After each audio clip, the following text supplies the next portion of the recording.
प्रदेश में चल रहे त्रिस्तरीय पंचायत चुनाव को लेकर सभी राजनीतिक दल पूरी तरह से सक्रिय हैं। आज जनपद अमरोहा में भारतीय जनता पार्टी, बहुजन समाज पार्टी और समाजवादी पार्टी के समर्थित प्रत्याशियों ने अपने अपने नामांकन पत्र दाखिल किए। इसी कड़ी में आज बहुजन समाज पार्टी से समर्थित प्रत्याशी डॉक्टर सोरेन सिंह ने वार्ड नंबर 10 से अपना नामांकन पत्र दाखिल किया। वह चुनाव मैदान में किन मुद्दों को लेकर उतरेंगे, इस बारे में जीपीएन 7 ने उनसे बात की। आइए जानते हैं वह क्या कहते हैं।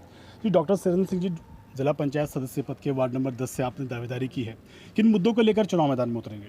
आज के मुद्दों को ज़्यादा बताने की ज़रूरत नहीं है। किसान गाजीपुर में लेट रहा है, दिल्ली में पड़ा, सड़कों पर पड़ा, अपना घर छोड़ के ऐसी गर्मी में। इतना काम का समय है लेकिन उसे काम की चिंता नहीं है, अपने अस्तित्व को बचाने की चिंता। जिला पंचायत के वार्ड नंबर 10 की अगर हम बात करें तो वहाँ की लोग, वहाँ के मतदाता आपको वोट क्यों करें?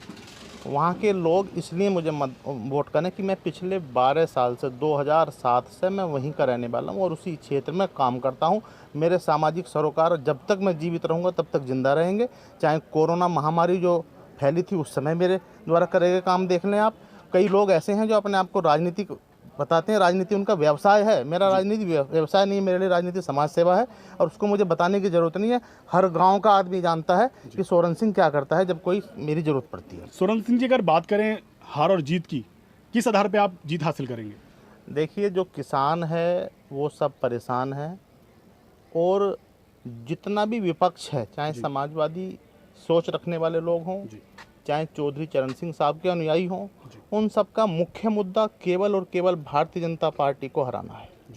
और मैं बहुजन समाज पार्टी का प्रत्याशी होने के कारण बहुजन समाज पार्टी का वोटर बेइंतहा ईमानदार होता है, वो अपनी पार्टी के साथ ही खड़ा रहता है। आप तो पिछला इतिहास देख लीजिए, वो चट्टान की तरह, किसी की कैसी भी आंधी सुनामी थी, बीएसपी का वोटर कहीं नहीं गया।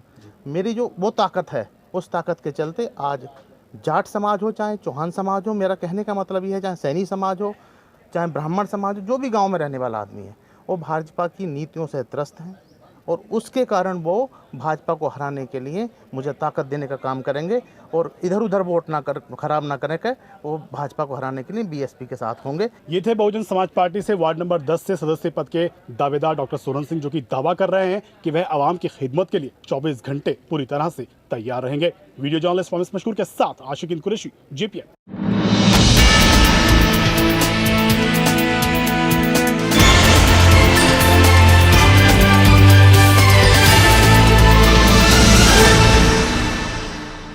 आज हमारे साथ मौजूद हैं जन उद्योग व्यापार मंडल के प्रदेश अध्यक्ष नवीन शर्मा जी।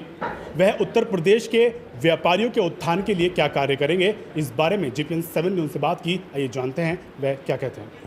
जी शर्मा जी, आप जन उद्योग व्यापार मंडल के प्रदेश अध्यक्ष हैं। व्यापारियों के उत्थान के लिए आपका व्यापार मंडल किस किस तरह के कार्य कर रहा है? सबसे पहले आपके न्यूज़ चैनल को मेरा बहुत बहुत आभार कि आप सब लोगों ने कीमती समय दिया इस कोविड-19 के दौर में। देखिए, जन व्यापारी उद्योग व्यापार मंडल, इसमें एक सबसे बड़ी चीज़ हमने लेकर चली है कि जो छोटे व्यापारी हैं उनका कहीं ना कहीं कोई सेवक नहीं होता, कोई मालिक नहीं होता, उनका कोई हाथ रखने वाला नहीं होता। तो हम सब संगठन के लोगों ने एक अपनी विचारधारा को नीचे के व्यापारियों को उनके एक अच्छे स्थान को लेकर आना, उनके ऊपर उनकी जो उत्पीड़न होता है उनके ऊपर उनकी कोई सुनने वाला नहीं होता है। तो हमने ठेले व्यापारी, रेवड़ी व्यापारी, सड़क व्यापारी, पटरी व्यापारी, इन सब को लेकर एक संगठन को तैयार किया है, जिसमें मेरे साथ रोहितास दीक्षित जो प्रदेश महामंत्री हैं, उनका सहयोग बहुत ही बेहतर है। हम लोग उत्तर प्रदेश के 48 से 50 ज़िलों में अपने आप को कहीं ना कहीं खड़ा कर पाए हैं। जहाँ पर जो बड़े व्यापारी हैं, मेरा उनसे आह्वान है कि जिस प्रकार से अगर छोटा व्यापारी हमारा इस वक्त इधर साल 2 साल से काफ़ी परेशान है, उन सब चीज़ों को समस्या लेकर जो अगर हम उनकी थोड़ी सी मदद करेंगे, उन्हें मरने नहीं देंगे, उनके साथ हम खड़े हो जाएंगे, तो वो संगठन के तरफ से अगर जाता है और हमारा कोई व्यापारी प्रदेश पदाधिकारी है, जिले का पदाधिकारी है, अगर इस चीज़ को वो आगे करता है तो हम सब लोग अपने जन व्यापारी उद्योग व्यापार मंडल उसको सहयोग करते हैं, जिसमें हम धनराशि की सहयोग करते हैं, जो हम किसी से लेते नहीं, हम अपने फंड से ही देते हैं। प्लस हमारे पदाधिकारी जो भी कहीं ना कहीं पुलिस उत्पीड़न हो या उनसे कोई टैक्स मांगता हो या गुंडा टैक्स हो, इस प्रकार की बाधाओं को लेकर हम सरकार तक ये मैसेज पहुंचाते हैं। रही बात, व्यापार मंडल बहुत हैं, सभी अपनी जगह बेहतर है, कोई बुरा नहीं होता, कोई अच्छा नहीं होता। उसकी कार्यशैलियाँ क्या हैं, कार्यशैलियों के हिसाब से हर एक व्यापारी का अपना अपना विचारधारा होता है, अपना अपना मेमोरेंडम होता है। हमारा क्या है कि मैं उत्तर प्रदेश सरकार के सहयोग से कहीं ना कहीं ये चाहता हूँ कि सरकार की जो बातें हैं व्यापारियों तक सही तरीके से पहुँचे। कभी कभी क्या होता है कि सरकार भी व्यापारियों के लिए अच्छे कार्य करती है मगर संदेश नहीं पहुंचा पाती। तो मैं कोशिश कर रहा हूं कि उत्तर प्रदेश सरकार जो हमारी माननीय श्री योगी आदित्यनाथ जी की सरकार है वो व्यापारियों के हित में क्या काम कर रही है वो सही दिशा निर्देश तक उन तक पहुँचे और हमारे व्यापारियों को पुलिस उत्पीड़न न करे। अभी जैसे माननीय मुख्यमंत्री जी ने कोविड-19 को ध्यान में रखते हुए दूसरी कोरोना लहर बहुत खतरनाक है, इसको लेकर जो उन्होंने गाइडलाइन दी रात्रि कर्फ्यू, इसमें कहीं ना कहीं कुछ जिलों में रात्रि 9 बजे के 10 बजे के बजाय अगर यही हमारे व्यापारी जो छोटे छोटे व्यापारी उनका शाम का व्यापार चलता है, जैसे ठेले व्यापारी हैं, चाट हुए, आइसक्रीम हुए, खासकर इन सब व्यापारियों का कार्य तो 10 के 11 बजे तक चलता है। तो मैं अपनी सरकार से एक अनुरोध करना चाहूँगा रात्रि कर्फ्यू जो है वो रात्रि 11 बजे से कर दिया जाए ताकि जो व्यापारी 10 बजे तक दुकान खोलता है उसे आधा घंटा लगता है अपने सामान को बटोरने में, जिस पे पुलिस वाले उन पर उत्पीड़न ना करें, उन्हें कहीं ना कहीं प्रताड़ित ना करें। तो अगर व्यापार मंडलों की बात की जाए, प्रदेश में हमारे देश में अनेकों व्यापार मंडल हैं, जन उद्योग व्यापार मंडल के गठन करने के पीछे आपका क्या उद्देश्य है? हमारा सबसे पहला तो एक उद्देश्य है कि मैं व्यापारी सहयोग सभी के साथ करना चाहूँगा। मेरे व्यापार मंडल में विधिक प्रकोष्ठ है, महिला प्रकोष्ठ है, युवा प्रकोष्ठ है, सामान्य और कहीं ना कहीं असामान्य चीज़ों को भी लेकर हम आगे बढ़ जाते हैं। मेरा मुद्दा व्यापारियों से संबंधित साथ साथ कहीं बेरोज़गारी को भी लेकर चल रहा है, मैं उसको भी लेकर आगे बढ़ रहा हूँ। अनाथ बच्चों को डोनेशन के हिसाब से मैं उनको पढ़ाने की कोशिश करता हूँ और कर भी रहा हूँ। मैं एक तरीके से व्यापारियों को ही लेकर नहीं, व्यापारियों के परिवार से जुड़े हुए लोगों को भी आगे लाना चाह रहा हूँ और मैं सरकार से समय समय पर ये करता रहा हूँ, आह्वान भी करता हूँ। मुझे बात कहनी होती मैं कहता हूँ कि जैसे ज़िलों में व्यापार तब बढ़ेगा जब वहाँ का कुछ विकसित होगा, फैक्ट्रियाँ लग जाएँ, छोटी छोटी फैक्ट्रियों में लोगों का समर्थन मिले, जिससे वहाँ का रोज़गार बढ़ेगा, प्लस वहाँ की शिक्षा में भी कहीं ना कहीं और वो जनता आएगी। जैसे महिला हमारे यहाँ कभी कभी ब्यूटी पार्लर के जो व्यापार हैं वो भी एक व्यापारी ही होती हैं, छोटी हो या बड़ी हो ये चीज़ें नहीं देखी जाती। मगर आज के ज़माने में हमारी जो बहनें ब्यूटी पार्लर का व्यापार कर रही हैं उसके कहीं ना कहीं व्यापार में बहुत रुकावटें आ चुकी हैं, क्योंकि बहुत बड़ी बड़ी संस्थाएं, कोई यूनिसेक्स खोल देता है, कोई इस प्रकार के स्पा खोल देता है, जिसमें हमारी कहीं ना कहीं वो बहनों का व्यापार दबता चला जा रहा है। ये भी एक बेरोज़गारी का बहुत बड़ा माध्यम है जो उसको नहीं नज़रअंदाज नहीं कर सकते। तो मैंने जो महिला प्रकोष्ठ का आह्वान किया, इसमें हम उन छोटे व्यापारियों को भी सरकार से कहीं ना कहीं मदद दिलाने का कार्य करेंगे। अगर व्यापारियों की बात की जाए तो पुलिस प्रशासनिक अधिकारी कहीं ना कहीं व्यापारियों का उत्पीड़न करते हैं, उस उत्पीड़न पर अंकुश लगाने के लिए आपका व्यापार मंडल क्या कर रहा है? सबसे पहले तो माननीय मुख्यमंत्री जी का जो आदेश है कि किसी व्यापारी का अनर्थ ना हो, अगर कोई पुलिसकर्मी अपने होशो हवास में ना हो और कहीं ना कहीं मुझे लगता है उसको अपनी तहजीब, अपने संस्कारों को भूलकर वो किसी छोटे व्यापारी या बड़े व्यापारी से उत्पीड़न करता है, तो मैं उसकी निंदा करता हूं और मैं उस व्यापारी के साथ उस ज़िले में, उस प्रदेश में कहीं ना कहीं खड़ा हो जाऊंगा, चाहे वो भारतीय जनता पार्टी की सरकार हो, चाहे वो किसी की भी सरकार हो। अगर किसी व्यापारी के साथ पुलिस प्रशासन कोई गलत उत्पीड़न करेगी तो मैं उसकी आवाज़ उठाऊँगा, उसके पीछे कहीं भी खड़ा हो जाऊँगा मैं। ये थे व्यापार जन उद्योग व्यापार मंडल के प्रदेश अध्यक्ष नवीन शर्मा, जो कि दावा कर रहे हैं कि व्यापारियों का उत्पीड़न किसी भी कीमत पर बर्दाश्त नहीं किया जाएगा। वीडियो जर्नलिस्ट मोहम्मद मशहूर के साथ आशिकीन कुरैशी, JPN 7।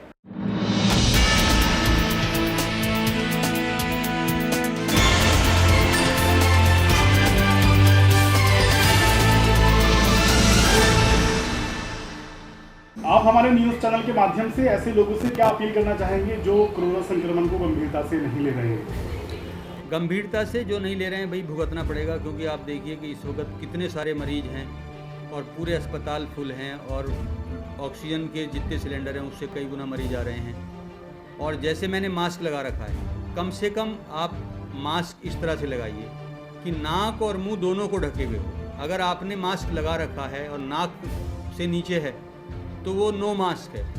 दूसरा, अगर आप ये सस्ता सा मास्क मिलता है 2-3-4 रुपए का, ये डबल मास्क लगाइए भीड़ में जाएं तो। आप ये समझिए मास्क वैक्सीनेशन से कहीं बेहतर है। आज की तारीख में वैक्सीनेशन तो आपको कराने के लिए इंतज़ार करना पड़ेगा और उसमें हो सकता है तब नंबर आए, लेकिन मास्क तो आप किसी भी मेडिकल स्टोर से खरीद सकते हैं। मास्क पहनिए, सोशल डिस्टेंसिंग और मास्क, इसका कोरोना का सबसे बेहतर इलाज है। अमरोहा वासियों से मेरी अपील है कि इस सबसे सस्ते इलाज को अपनाएं और शादियों के फंक्शन और चुनावी रैलियों में आप अपने स्तर पे ना जाएं। जो जा रहा है जाने दें। आप खुद संकल्प लें कि आपको ना किसी शादी में जाना है और ना किसी चुनावी रैली में जाना है, और इतना आप संकल्प ले लेंगे तो इससे हम चिकित्सकों का फ़ायदा ये होगा कि हम खुश हो जाएंगे कि आप जिंदा हैं, हम लोगों की भीड़ कम होगी। लेकिन आपके परिवार का ये फ़ायदा होगा कि आप अपने परिवार के बीच में सुकून से ज़िंदा रहेंगे। क्योंकि अमरोहा की न्यूज़ देखिए, पिछले 3-4 दिन में भी चाहे लोगों को पता हो चाहे ना पता हो, 3-4 लोगों का देहांत या इंतकाल हो चुका है, आप लोग जानते ही हैं। इसलिए संभलना तो पड़ेगा ही। अब नहीं संभले 2 दिन बाद, 10 दिन बाद, 20 दिन बाद। आप याद रखिए, आप अपने परिवार के लिए बहुत इम्पोर्टेंट हैं, परिवार के लिए VIP हैं। आप हैं तो आपका परिवार है। आप अपने परिवार के मुखिया ही नहीं, भगवान और खुदा भी हैं। आप हैं तो आपका परिवार जिंदा है, नहीं तो परिवार का क्या होगा आपके बाद। और आप जिंदा भी रहे, तमाम आफ्टर इफेक्ट्स रहते हैं। दूसरी बात है, आफ्टर इफेक्ट्स ना भी रहें, वो जो ट्रॉमा है, वो जब कोरोना का इन्फेक्शन के बाद जब तक आप पॉजिटिव रहेंगे 14, 15 दिन, 17 दिन, वो जो पारिवारिक पीड़ा है, जेल की सज़ा है, वो ये मास्क बचा सकता है। 2 रुपए का मास्क है, मेडिकल पे हमारे पास कई सारे मेडिकल हैं अमरोहा में, सब में 2 रुपए का, आजकल 5 का मिल जाता होगा। सोशल डिस्टेंसिंग आप मेंटेन रखिए, सैनिटाइजर का इस्तेमाल कीजिए, साबुन से हाथ धुलिए, और इससे बढ़िया कोई इलाज नहीं। और सबसे सस्ता और सबसे टिकाऊ, सबसे कारगर, सबसे असरदार इलाज कोरोना का यही। बाकी सब चीज़ें बात ठीक है। कोरोना संक्रमण की अगर हम बात करें तो बीच में ये कहीं ना कहीं कोरोना डाउन हुआ था। क्या कारण मानते हैं इसके पीछे कि दोबारा से कोरोना के मरीज एकदम बढ़े हैं तेजी के साथ? 2 वजहें। एक तो शादियों का सीजन है, त्योहारों का सीजन रहा, शादियों का सीजन रहा। तीसरा, आपको सबको पता ही है कि चुनावों का सीजन है। आजकल हमारे ज़िले में तमाम चुनावी रैलियां हैं। तीसरा, कहीं ना कहीं जो किसान आंदोलन है उसका भी काफ़ी बड़ा हाथ रहा। चौथा, जैसे ट्रेनें, बसें चल रही हैं, बाज़ारों की भीड़ है, और इन सबसे भी पहले हमारी आम जनता की लापरवाही। और मेडिकल पॉइंट ऑफ से बताऊं मैं कि डॉक्टर होने के नाते कि कोरोना का जो संक्रमण है वो गर्मियों के वजह से थोड़ा बढ़ा है इस वक्त, उसको हम लोगों ने कई गुना बढ़ा दिया अपनी लापरवाही से। इस वक्त बढ़ना तो था ही, हर वायरल इन्फेक्शन की वेव ईयरली आती है, चाहे वो जुकाम सर्दी हो, चाहे वो डेंगू हो, चाहे इन्फ्लुएंजा हो, चाहे अपर रेस्पिरेटरी ट्रैक्ट इन्फेक्शन हो, और तरह के वायरस हो, उसकी आती है। इसकी ज़्यादा हम लोगों की वजह से आ गई, क्योंकि ये थोड़ा खतरनाक वायरस है। इसको शरीर को इसकी आदत पड़ने में, वैक्सीनेशन होने में कुछ साल लग जाएंगे। अभी हम लोगों के यही साल नहीं, आने वाले 1, 2, 3 साल भी कष्ट के।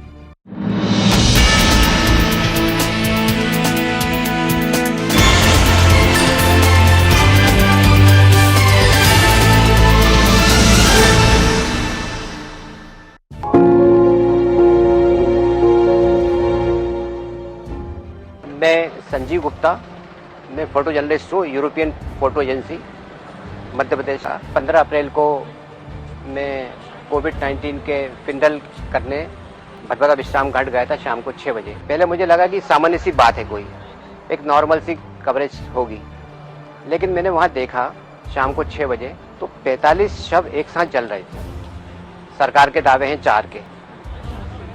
जब नीचे से समझ में नहीं आता, जब ड्रोन से ऊपर से देखा तो आप गिन सकते हो उसमें 45 शव। जैसे जैसे संख्या टाइम बढ़ता गया, शाम को 7, साढ़े 7 बजे तक स्थिति और भयावह होती गई। मैंने अपनी ज़िंदगी में इतना भयावह दृश्य नहीं देखा। मैंने 1984 का गैस कांड भी कवर किया है, लेकिन इतनी विभीषिका नहीं थी जितनी कल मैंने देखी है। अब इसके लिए कौन दोषी है कौन नहीं, लेकिन बस ये है कि बहुत विकट स्थिति है और लोगों को अपने अपने घर में सेफ रहना चाहिए। जब मैं शूट कर रहा था तो वहाँ पर विद्युत शब्दाग्रह भी था, तो ऊपर से चिमनी में से वो धुआं निकल रहा था पर। तो एक भाई बहन आए वहाँ से, उनकी मदर एक्सपायर हो चुकी थी, तो बच्ची कहने लगी कि अंकल मेरी माँ जा रही है ऊपर भगवान के पास, उसका फ़ोटो खींच लो आप।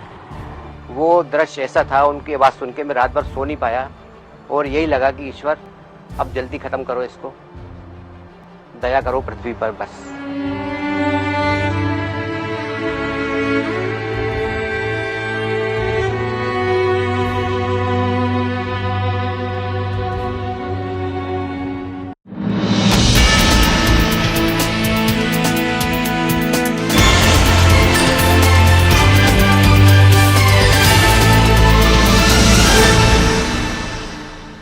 मैं हूं आशिकीन कुरैशी, आप देख रहे हैं चिकन 7 न्यूज। बात अब शहर के उद्योगपति अजय टंडन की। पिछले दिनों उनकी माता का निधन हो गया था। उनकी आत्मा को शांति देने के लिए आरके पब्लिक स्कूल में प्रार्थना सभा का आयोजन किया गया, जिसमें विधान परिषद सदस्य जयपाल सिंह व्यस्त और शहर के गणमान्य लोगों ने भाग लिया और स्वर्गीय श्रीमती कृष्णा टंडन को शोक श्रद्धांजलि अर्पित की। वहीं दिल्ली से आए कलाकारों ने भजन धार्मिक गीत प्रस्तुत किए। Radha Krishna public school Kailsa road पर हुई प्रार्थना सभा में धनराज टंडन, राजकुमार टंडन, महेंद्र टंडन, संजय मालीवाल, योगेश जैन, नगर पालिका परिषद की चेयरमैन श्रीमती शशि जैन, निखिल जैन, पंकज मित्तल सहित शहर के गणमान्य लोग मौजूद रहे। वीडियो जर्नलिस्ट फामिस मशकूर के साथ आशिकीन कुरैशी की रिपोर्ट।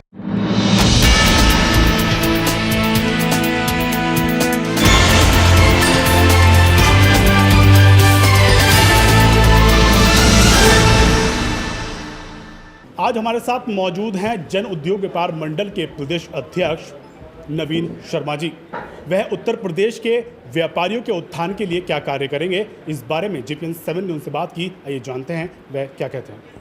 जी शर्मा जी, आप जन उद्योग व्यापार मंडल के प्रदेश अध्यक्ष हैं।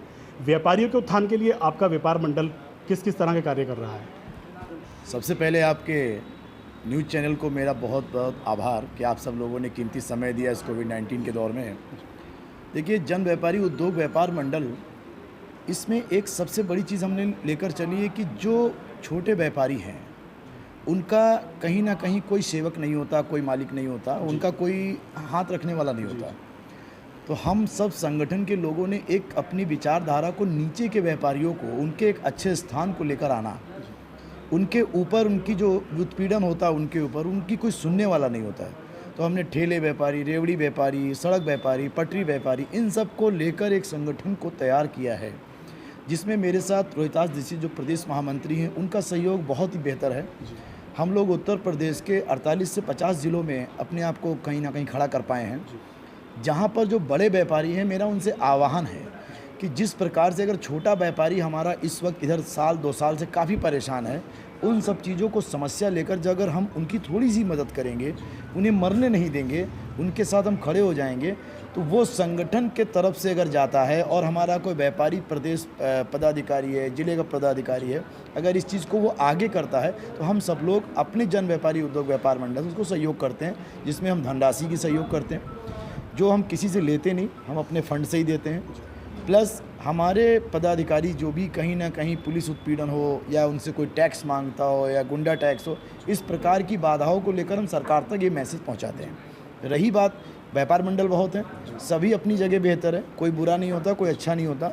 उसकी कार्यशैलियाँ क्या हैं, कार्यशैलियों के हिसाब से हर एक व्यापारी का अपना अपना विचारधारा होता है, अपना अपना मेमोरेंडम होता है। हमारा क्या है कि मैं उत्तर प्रदेश सरकार के सहयोग से कहीं ना कहीं ये चाहता हूँ कि सरकार की जो बातें हैं व्यापारियों तक सही तरीके से पहुँचें।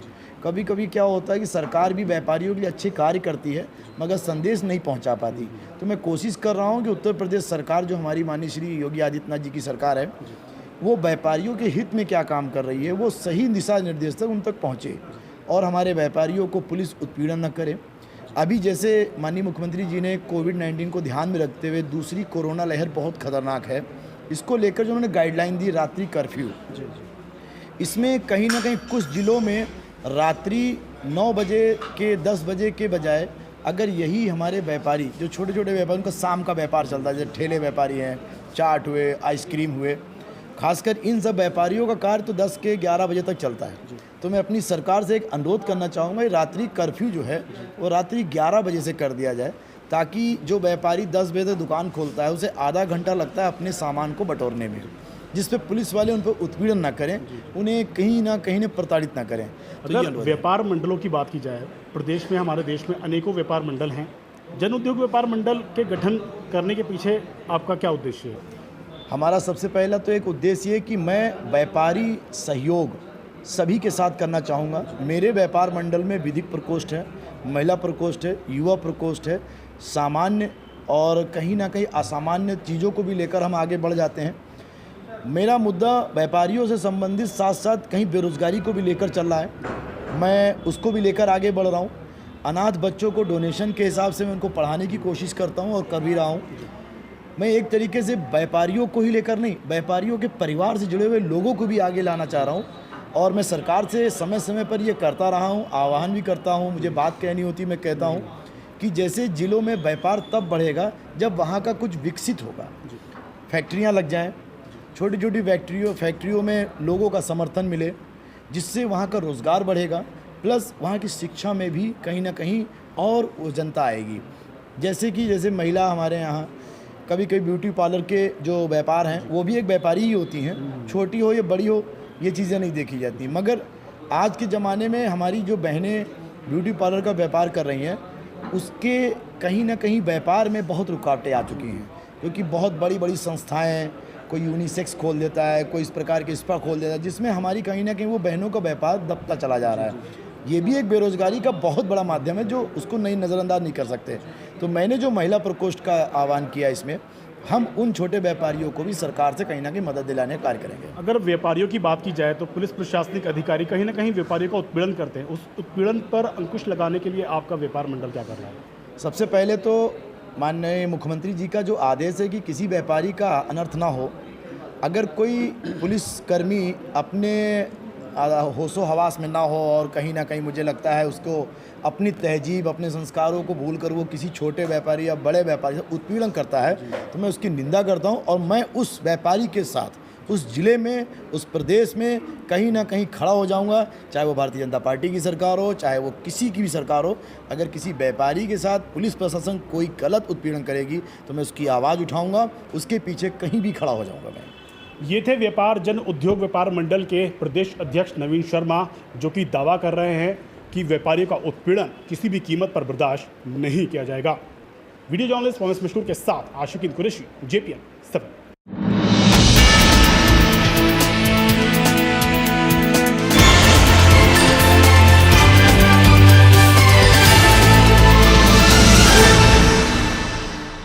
मैं हूं आशिकीन कुरैशी, आप देख रहे हैं JPN 7 न्यूज। बात अब उस बेटे की जिसने बदले और पैसों की लालच में अपने सगे बाप को ही मौत के घाट उतार दिया। एक कहावत है कि लालच बुरी बला है। हाल ही में हुई एक घटना पर यह कहावत बिल्कुल सटीक बैठती है। कुछ दिन पहले जनपद बिजनौर के थाना क्षेत्र मंडावली के ग्राम राजपुर नवादा के पास मौजमपुर रोड पर एक शव पड़ा मिला था, जिसके शरीर पर गोली के छर्रों के निशान थे, जिसकी शिनाख्त अमर सिंह 58 वर्ष पुत्र गरीबा सिंह ग्राम छलरी थाना कोतवाली शहर जनपद बिजनौर के रूप में हुई थी। इस संबंध में मृतक अमर सिंह के पुत्र भोले की तहरीर के आधार पर थाना मंडावली में चरण पुत्र सौपाल निवासी ग्राम छलरी थाना कोतवाली शहर के खिलाफ तहरीर दी गई थी। उक्त मामले का जब पुलिस अधीक्षक बिजनौर के निर्देशन में खुलासा किया गया तो कातिलों की जमात में मृतक का बेटा ही खड़ा मिला। जनपद बिजनौर से मुशर्रफ अली की रिपोर्ट। 4 तारीख को लगभग 8:30 बजे मंडावली थाने के राजपुर नवादा गांव के पास में अमर सिंह नाम का एक व्यक्ति छर्रे से घायल हुआ, डेड बॉडी मिली थी। पंचायतनामा पोस्टमार्टम कराया गया। जांच पड़ताल से मालूम हुआ कि मंडावली से 50 किलोमीटर दूर कोतवाली थाना क्षेत्र के झलरी गांव से एक व्यक्ति अपनी मोटरसाइकिल पर लेकर के गया था। उसने अपने ससुराल वालों से, जो बढ़ापुर थाने का था, 307 IPC को हॉस्टाइल कराने के लिए और बदला लेने के लिए, यानी उसकी पत्नी राजेश नाम के व्यक्ति से ब्याही हैं, चली गई हैं 2 बच्चों के साथ में। ये पूरा घटनाक्रम किया। इसमें मृतक अमर सिंह की भी सहमति थी। उसका बेटा भोला सिंह भी 120B का मुलजिम है। कारण यह था कि ये शेड्यूल कास्ट के अनुसूचित जाति के लोग हैं, जो आर्थिक सहायता मिलता उसकी धनराशि का बंटवारा करते और नामजद FIR राजेश वगैरह इनके खिलाफ कायम कराते। लेकिन 307 करने की इनकी योजना थी, गलती से गोली ऐसी जगह लग गई कि ये 302 में चेंज हो गया और हत्या हो गई।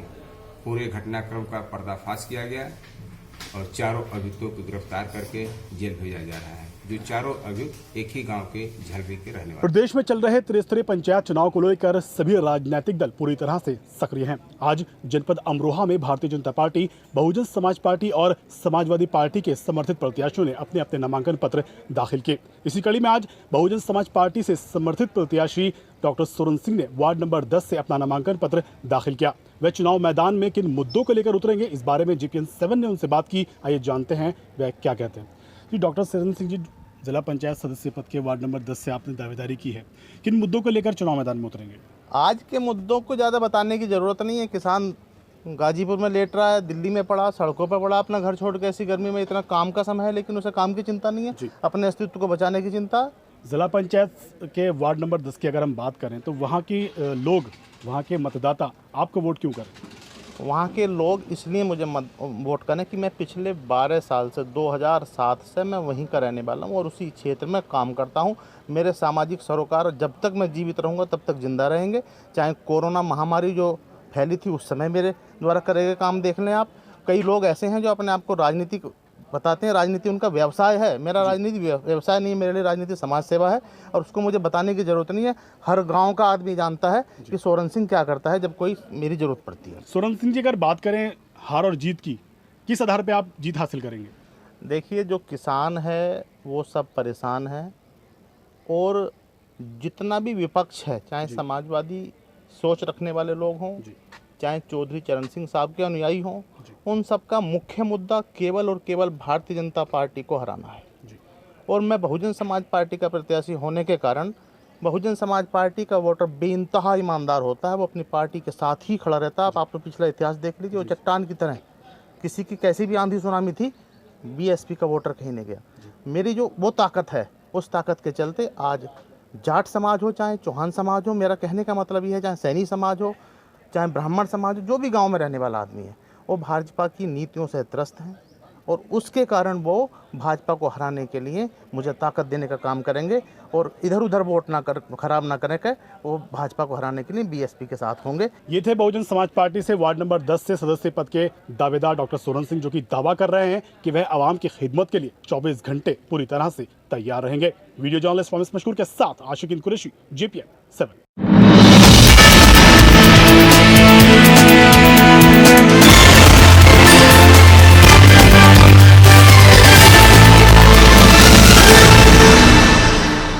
त्रिस्तरीय पंचायत चुनाव को लेकर पुलिस और प्रशासन पूरी तरह से सतर्क और मुस्तैद दिखाई दिया। वहीं अमरोहा ब्लॉक में नामांकन कराने वालों की भारी भीड़ देखी गई। यातायात व्यवस्था बाधित न हो उसके लिए मौके पर ट्रैफिक पुलिस तैनात की गई थी। वहीं उप जिलाधिकारी इंद्रनंदन सिंह ने बताया कि अमरोहा ब्लॉक में नामांकन प्रक्रिया 8 अप्रैल तक जारी रहेगी। वीडियो जर्नलिस्ट फामिस मशकूर के साथ आशिकीन कुरैशी, GPN 7। मैं हूं आशिकीन कुरैशी, आप देख रहे हैं GPN 7 न्यूज। बात अब पंचायत चुनाव की। त्रिस्तरीय पंचायत चुनाव के लिए आज 7 अप्रैल से नामांकन प्रक्रिया शुरू हो गई, जो कि 8 अप्रैल तक जारी रहेगी। दावेदार सुबह 8 बजे से लेकर शाम 5 बजे तक नामांकन करा सकते हैं। अमरोहा ब्लॉक में आज नामांकन के लिए दावेदारों की भारी भीड़ देखी गई। वहीं चुनाव को लेकर पुलिस और प्रशासन पूरी तरह से सतर्क और मुस्तैद दिखा। वहीं कोविड-19 के संक्रमण को देखते हुए अमरोहा ब्लॉक में कोविड हेल्प डेस्क भी अपने कार्यों को अंजाम देती दिखी। उप जिलाधिकारी इंद्रनंदन सिंह ने बताया कि चुनाव निष्पक्ष और शांतिपूर्वक संपन्न कराना ही प्रशासन का लक्ष्य है। आपको बताते चलें कि जिला पंचायत सदस्य पद के लिए 27, ग्राम प्रधान के 597 और BDC सदस्य पद के 683 पदों के लिए नामांकन पत्र दाखिल किए जाएंगे। वीडियो जर्नलिस्ट फामिस मशकूर के साथ आशिकीन कुरैशी की रिपोर्ट। त्रिस्तरीय पंचायत चुनाव को लेकर पुलिस और प्रशासन पूरी तरह से सतर्क और मुस्तैद दिखाई दिया। वहीं अमरोहा ब्लॉक में नामांकन कराने वालों की भारी भीड़ देखी गई। यातायात व्यवस्था बाधित न हो उसके लिए मौके पर ट्रैफिक पुलिस तैनात की गई थी। वहीं उप जिलाधिकारी इंद्रनंदन सिंह ने बताया कि अमरोहा ब्लॉक में नामांकन प्रक्रिया 8 अप्रैल तक जारी रहेगी। वीडियो जर्नलिस्ट फामिस मशकूर के साथ आशिकीन कुरैशी, GPN 7।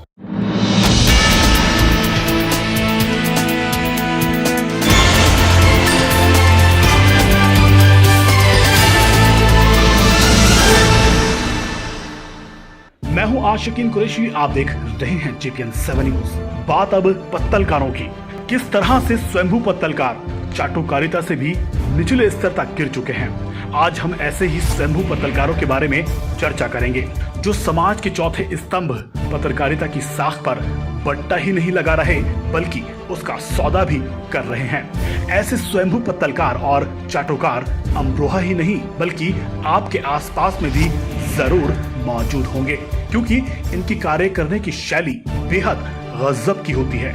आज हम उस गैंग की बात करेंगे जो पत्तलकारिता और चाटुकारिता की आड़ में ऐसे कृत्यों को अंजाम दे रहा है जिसे सुनकर पत्रकारिता भी अपना दम तोड़ दे, क्योंकि ये दलाल और चापलूस पत्तलकार ऐसे घिनौने कृत्यों को अंजाम दे रहे हैं जिसको शब्दों में भी बयान नहीं किया जा सकता, लेकिन उनको उजागर करना हम अपना कर्तव्य समझते हैं। क्योंकि एक मछली पूरे तालाब को गंदा करती है, लेकिन जब तालाब में गंदी मछलियों की तादाद बढ़ जाए तो ऐसे में क्या किया जा सकता है? जाहिर है फिर पूरे तालाब को ही साफ करना पड़ेगा। पत्रकारिता जगत में ऐसी गंदी मछलियों की तादाद अब हद पार कर चुकी है। ये वही पत्रकार हैं जिन्होंने पत्रकारिता के कलम को शर्मसार तो क्या ही, उसको खुले बाजार में नीलाम करने से भी ये लोग नहीं चूके। आप सभी लोग इसके समाज पर पड़ने वाले दुष्प्रभाव से अच्छी तरह से वाकिफ होंगे। मैं दावे के साथ कह सकता हूँ, आप हमारी यह रिपोर्ट देखते समय आपके जहन में किसी ऐसे ही स्वयंभू पत्तलकार की छवि जरूर उत्पन्न हो रही होगी जिनसे हमारा समाज, पुलिस प्रशासन, राजनीतिक, समाजसेवी और कलमकार खुद बेहद त्रस्त हैं। यह बात भी किसी से छिपी नहीं है कि ब्यूरोक्रेसी के लोग इन जैसे लोगों को अच्छी तरह जानते हैं और इनको औकात में रखते हुए देखे गए हैं, और यह अधिकारीगण उसी तरह से इनको भाव देते हैं। यह भी एक कड़वा सच है। ऐसे ही एक स्वयंभू पत्तलकार और चाटुकार एक अधिकारी के कार्यालय में जाते हैं, फोटो खींचते हैं, मोबाइल चलाते हैं और चले आते हैं। ना तो अधिकारी उनसे कुछ पूछता है, ना कोई इनको भाव देता है। यही हालात हैं आजकल के चाटुकारों और पत्तलकारों के। शहर के एक बेहद जिम्मेदार और एक कॉलेज के प्रधानाचार्य ने बताया कि एक स्वयंभू पत्रकार एक अधिकारी के ऑफिस में पहुंचे और प्रधानाचार्य भी उस अधिकारी के कार्यालय में मौजूद थे। पत्तलकार ने मोबाइल से फोटो खींचे, किसी ने कोई भाव उनको नहीं दिया और वह चुपचाप शर्मसार होकर अधिकारी के कार्यालय से निकल आए। यह भी एक हकीकत है उन पत्तलकारों और चाटुकारों की। वीडियो जर्नलिस्ट स्वामी मशकूर के साथ आशिकीन कुरैशी की रिपोर्ट।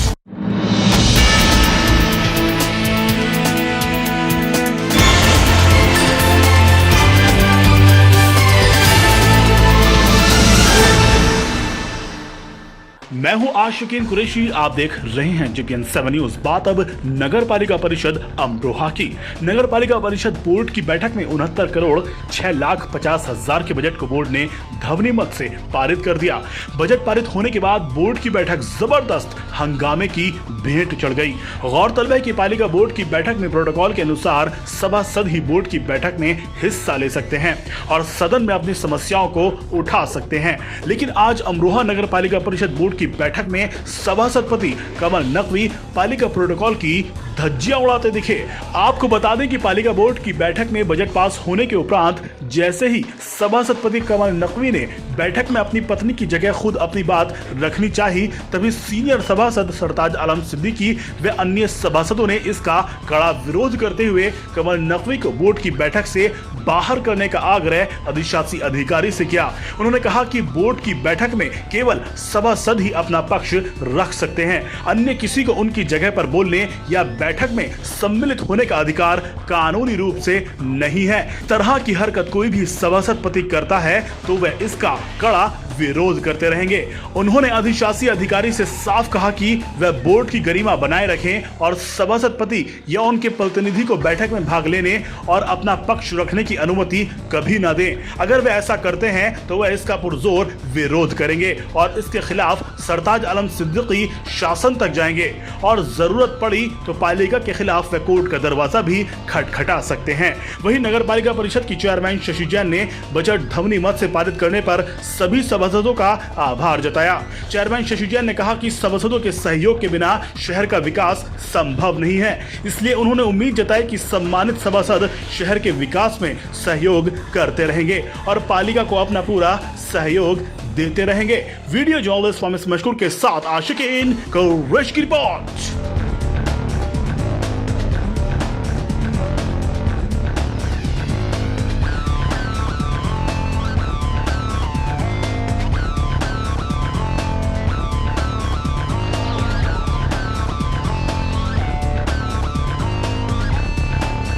आज पालिका के प्रांगण में बजट बोर्ड की बैठक संपन्न हुई और सभी ने ध्वनि मत से इस पास किया। इसके दौरान जो कोरोना काल में विकास कार्य रुक गए थे उनको गति मिलेगी और मैं सभी मान्य सभासदों से और शहर के लोगों से अपील करती हूं कि पालिका के विकास कार्यों में सहयोग करें।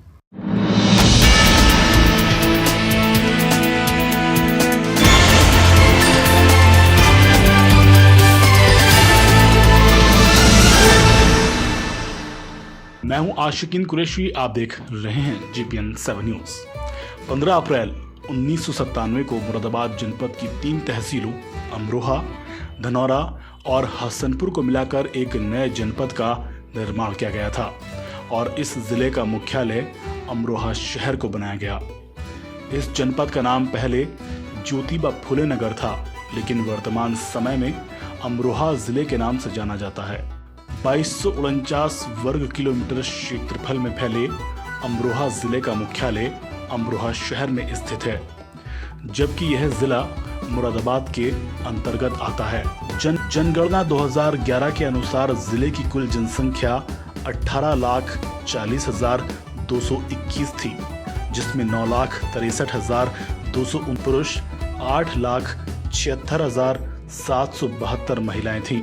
वहीं धार्मिक आधार पर 10,75,440 हिंदू, 7,30,368 मुस्लिम जनसंख्या सर्वे की गई थी। जिले में मुस्लिमों के अपेक्षा हिंदुओं की 3.25 लाख के करीब जनसंख्या अधिक है, लेकिन जिले का अमरोहा शहर एक मुस्लिम बाहुल्य क्षेत्र है। यहाँ मुस्लिम जनसंख्या हिंदुओं से लगभग 74% ज्यादा है।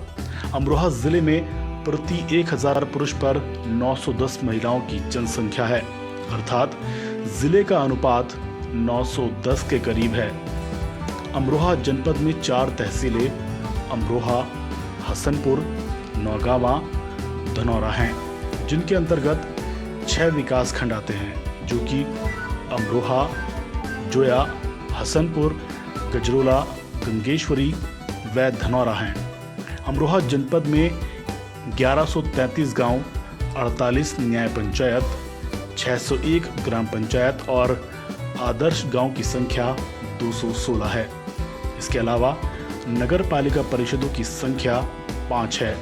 इसके अलावा 3 नगर पंचायतें आती हैं। अमरोहा जनपद में 4 विधानसभा सीटें अमरोहा, धनौरा, नौगावा, हसनपुर के साथ अमरोहा के साथ जनपद में लोकसभा सीट अमरोहा आती है।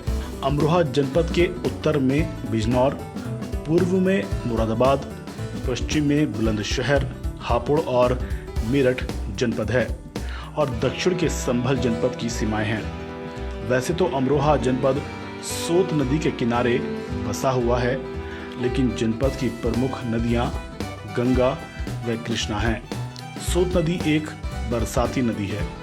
यह नदी अमरोहा जिले के पीलाकुंड नामक गांव से निकलती है और बदायूं जिले के राजनगर तक सफर करती है। एक समय ऐसा था जब अमरोहा जिले में गंगा नदी के बाद दूसरी सबसे बड़ी नदी सोत नदी मानी जाती थी, लेकिन वर्तमान समय में सोत नदी अपने जीवन को बचाने के लिए संघर्ष कर रही है। अमरोहा जनपद अपने आम के बागों और आपसी भाईचारे के लिए पूरे देश में जाना जाता है। अमरोहा जनपद में ढोलक का निर्माण बड़े पैमाने पर किया जाता है। यहाँ बने ढोलक भारत के साथ साथ अन्य कई देशों में पसंद किए जाते हैं। यहाँ कृषि पर आधारित कई छोटे छोटे उद्योग स्थापित हैं, जो अपने बेरोजगार युवाओं को रोजगार प्रदान करते हैं।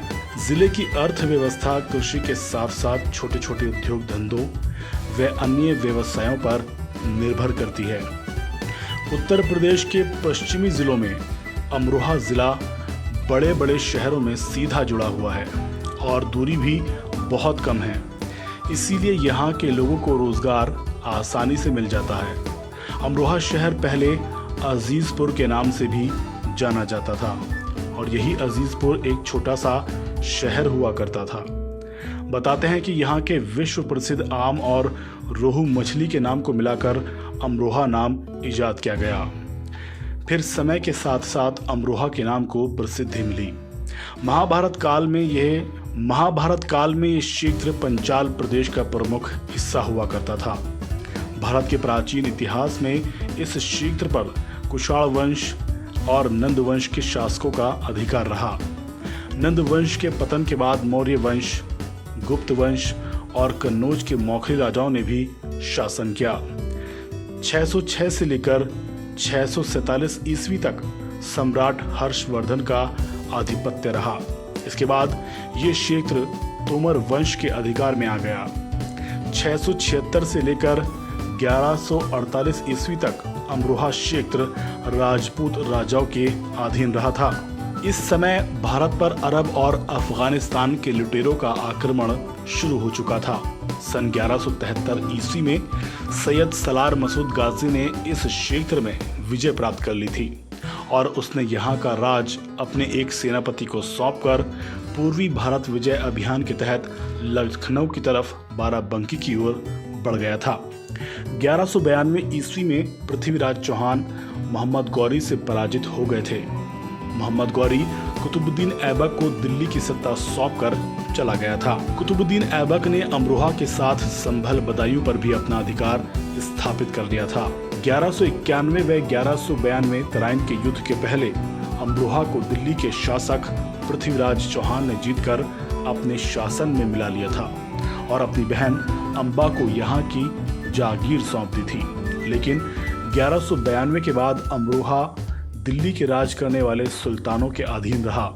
गुलाम वंश, खिलजी वंश, तुगलक वंश, सैयद वंश, लोधी वंश के बाद बाबर से लेकर हुमायूं, अकबर, जहांगीर, शाहजहां और औरंगजेब जैसे मुगल बादशाहों के अधीन ही रहा था ये क्षेत्र। बाद में ये क्षेत्र अवध के नवाबों के नियंत्रण में आ गया था, लेकिन 1801 ईस्वी में इस क्षेत्र पर अंग्रेजी हुकूमत कायम हो गई थी। अब तक पूरे भारत में अंग्रेजी हुकूमत स्थापित हो चुकी थी। अंग्रेजों का अत्याचार दिनों दिन बढ़ता जा रहा था। आखिर 1857 में ज्वाला भड़की और जगह जगह अंग्रेजी सरकार का विरोध किया जाने लगा। अमरोहा जनपद से भी सैकड़ों क्रांतिकारी आगे आए। अंग्रेजों की तमाम चौकियों और दफ्तरों को तोड़ दिया गया और जेलों को तोड़कर अपने साथियों को आज़ाद कराया गया। इनमें से कुछ लोगों को काला पानी की सजा दी गई और कुछ लोगों को फांसी पर लटका दिया गया था। लेकिन अमरोहा में लोगों का हौसला नहीं टूटा था। वह सभी भारतीयों के साथ अंग्रेजी सरकार के खिलाफ लड़ते रहे और अंत में 15 अगस्त 1947 को पूरे देश से अंग्रेजों को भागना पड़ा। अमरोहा जनपद के ऐतिहासिक सफर को यहीं पर समाप्त करते हुए अब आपको ले चलते हैं अमरोहा जनपद के धार्मिक, ऐतिहासिक और अन्य पर्यटक स्थलों की सैर पर। गजरौला। अमरोहा जनपद का ये शहर औद्योगिक शहर के रूप में विकसित हो चुका है। यहाँ कई छोटे छोटे उद्योग धंधों के साथ हिंदुस्तान लीवर का शिवालिक सेलुलोस, चड्डा रबर फैक्ट्री, वार्म ऑर्गेनिक बहुचर्चित कंपनियां अपना उपक्रम भी यहाँ स्थापित कर चुकी हैं। यहीं गजरौला के पास ही एक ऐतिहासिक बाग है जिसे लखा बाग कहा जाता है। आज़ादी से पहले इस बाग में 1 लाख से ज़्यादा फलदार पेड़ हुआ करते थे, लेकिन वर्तमान समय में 1000 से भी कम ही पेड़ बचे हैं। गजरौला अमरोहा शहर का एक प्राचीन और ऐतिहासिक शहर है। हजरत शाह विलायत की दरगाह। हजरत शाह विलायत शाह की दरगाह अमरोहा बिजनौर रोड पर स्थित है। ऐसी मान्यता है कि यहाँ पर आने वाले सभी ज़ायरीनों की मुरादें पूरी होती हैं। इस दरगाह को कौमी एकता का प्रतीक भी माना जाता है। इस दरगाह के चारों तरफ जहरीले काले बिच्छुओं का झुंड मौजूद रहता है, लेकिन खास बात यह है कि ये बिच्छू किसी को डंक नहीं मारते, इसलिए इस दरगाह को बिच्छू वाली दरगाह के नाम से भी जाना जाता है। अगर आप अमरोहा आएं तो इस दरगाह में जाकर चमत्कार जरूर देखें, सच में आप हैरान हो जाएंगे। वासुदेव मंदिर। अमरोहा में मौजूद वासुदेव मंदिर हिंदुओं का एक प्रसिद्ध धर्म स्थल है। यह मंदिर काफी प्राचीन है। ऐसा माना जाता है कि इस मंदिर का निर्माण 500 ईसा पूर्व हुआ था। यहाँ का प्रमुख आकर्षण है 51 फीट ऊंचा शिवलिंग, जिसे अभी ही कुछ साल पहले बनाया गया है। इस धर्म स्थल पर हिंदू, मुस्लिम, सिख, ईसाई सभी धर्म के लोग आते हैं, इसीलिए इस मंदिर को भी एकता का प्रतीक माना जाता है। यहाँ एक गुरुद्वारा भी स्थित है, जहाँ पर सभी धर्मों के लोग आते हैं। इसके अलावा मीरा बाबा का मंदिर भी यहीं स्थित है। यहाँ भक्तों का तांता लगा रहता है। अमरोहा किला। अमरोहा किला अब तो नहीं रहा, लेकिन उसकी दीवारों के अवशेष अभी भी मौजूद हैं, जो शहर के गौरवशाली इतिहास को बयान करते हैं। इस किले का निर्माण मुगल बादशाह शाहजहां ने करवाया था। तिगरी दहम। अमरोहा शहर से करीब 34 किलोमीटर की दूरी पर, धनौरा तहसील से 7 किलोमीटर की दूरी पर एक गांव है, इसे तिगरी गांव कहा जाता है। यह स्थान गंगा के किनारे स्थित है। यहाँ हर साल गंगा स्नान पर बहुत बड़े मेले का आयोजन किया जाता है। 3 दिनों तक लगने वाले इस मेले में दूर दूर से लोग आते हैं। अमरोहा की जामा मस्जिद। राष्ट्रीय राज्यमार्ग 24 पर स्थित यह मस्जिद अमरोहा से करीब 15 किलोमीटर की दूरी पर बनी हुई है। यह मस्जिद अमरोहा जनपद की सबसे पुरानी इमारतों में से एक है। इन सभी स्थानों के अलावा अमरोहा में तमाम ऐतिहासिक, धार्मिक और खूबसूरत जगह हैं, जहां आप घूमकर आनंद ले सकते हैं, जैसे तुलसी पार्क, जटीवन पार्क, बाएं का कुआं, भूरे शाह की दरगाह, नसीरुद्दीन साहब की दरगाह, बराही माता का मंदिर आदि। दोस्तों, आपको ये वीडियो अच्छा लगा हो तो हमारे चैनल को जरूर सब्सक्राइब करें।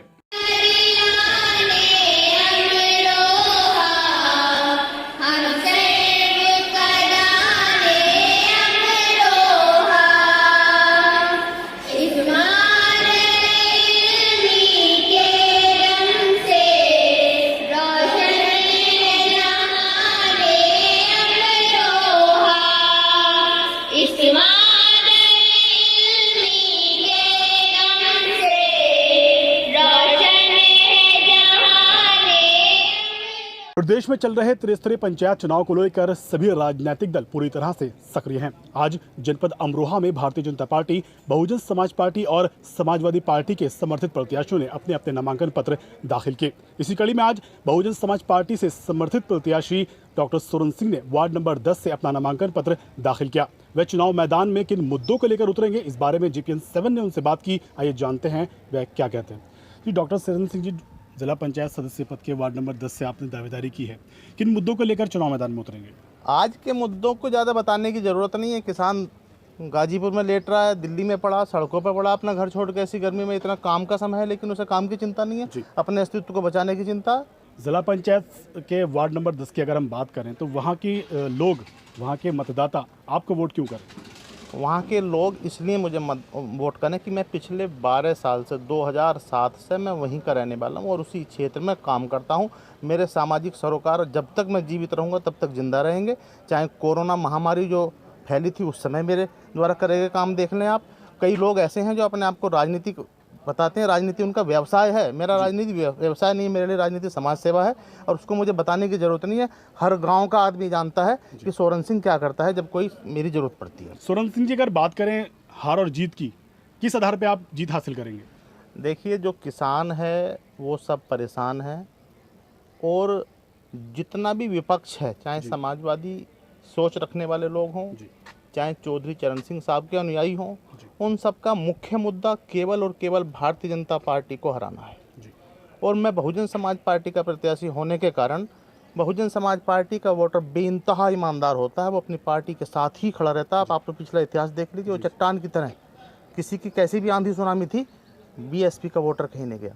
मेरी जो वो ताकत है, उस ताकत के चलते आज जाट समाज हो चाहे चौहान समाज हो, मेरा कहने का मतलब ये है, चाहे सैनी समाज हो चाहे ब्राह्मण समाज हो, जो भी गांव में रहने वाला आदमी है, वो भाजपा की नीतियों से त्रस्त हैं और उसके कारण वो भाजपा को हराने के लिए मुझे ताकत देने का काम करेंगे और इधर उधर वोट ना कर खराब ना करें के वो भाजपा को हराने के लिए बीएसपी के साथ होंगे। ये थे बहुजन समाज पार्टी से वार्ड नंबर 10 से सदस्य पद के दावेदार डॉक्टर सोरन सिंह, जो कि दावा कर रहे हैं कि वह आवाम की खिदमत के लिए 24 घंटे पूरी तरह से तैयार रहेंगे। वीडियो जर्नलिस्ट फामिस मशकूर के साथ आशिकीन कुरैशी, JPN। प्रदेश में चल रहे त्रिस्तरीय पंचायत चुनाव को लेकर सभी राजनीतिक दल पूरी तरह से सक्रिय हैं। आज जनपद अमरोहा में भारतीय जनता पार्टी, बहुजन समाज पार्टी और समाजवादी पार्टी के समर्थित प्रत्याशियों ने अपने अपने नामांकन पत्र दाखिल किए। इसी कड़ी में आज बहुजन समाज पार्टी से समर्थित प्रत्याशी डॉक्टर सोरन सिंह ने वार्ड नंबर 10 से अपना नामांकन पत्र दाखिल किया। वह चुनाव मैदान में किन मुद्दों को लेकर उतरेंगे, इस बारे में JPN 7 ने उनसे बात की। आइए जानते हैं वह क्या कहते हैं।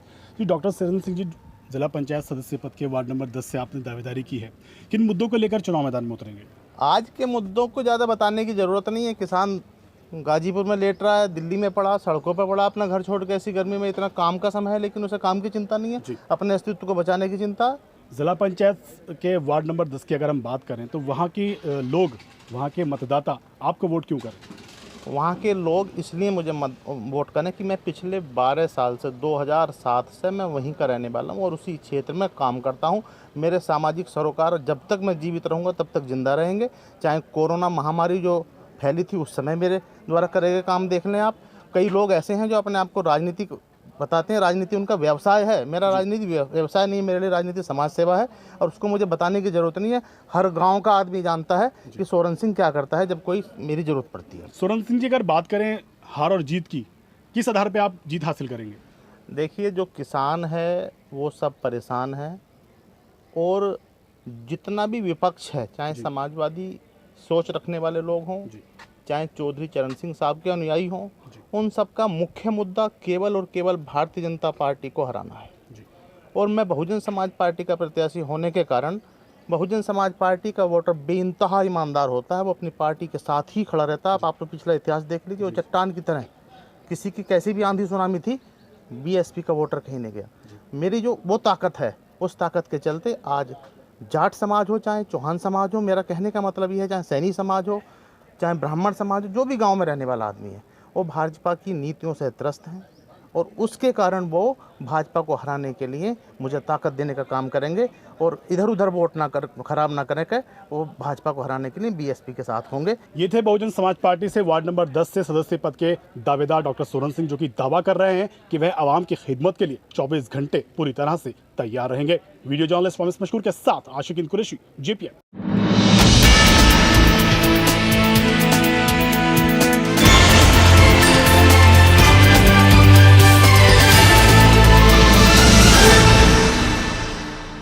आज हमारे साथ मौजूद हैं जन उद्योग व्यापार मंडल के प्रदेश अध्यक्ष नवीन शर्मा जी।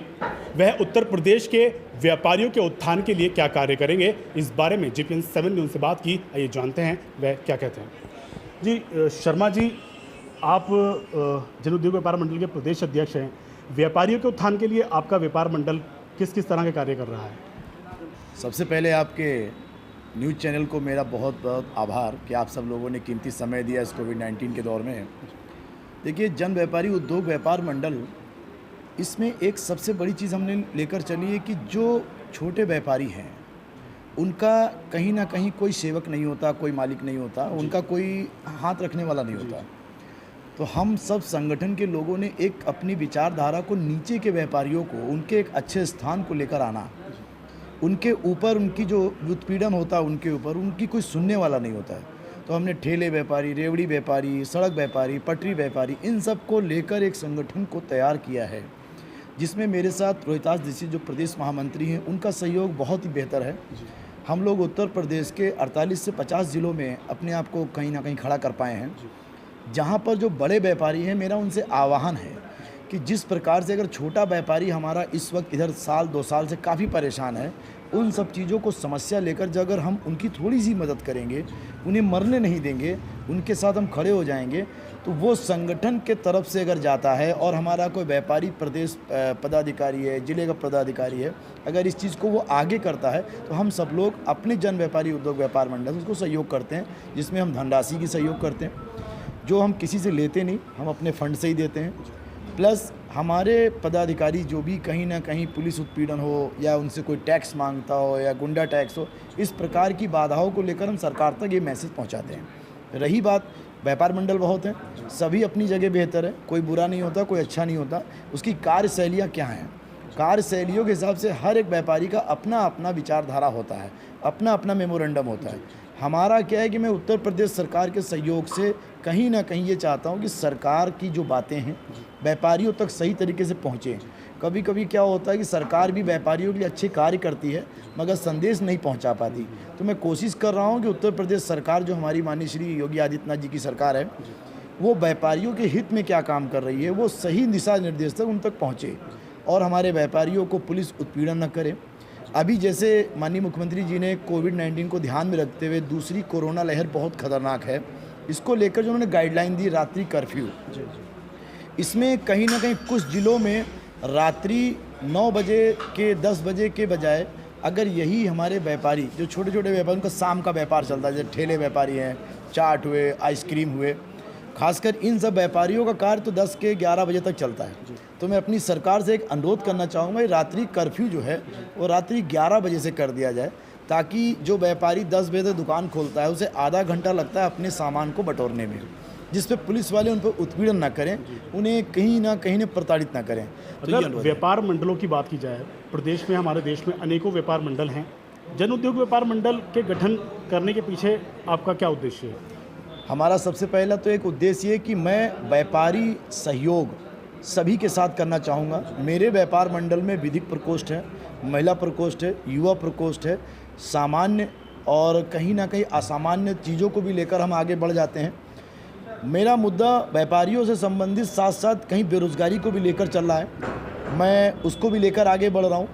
अनाथ बच्चों को डोनेशन के हिसाब से मैं उनको पढ़ाने की कोशिश करता हूँ और कर भी रहा हूँ।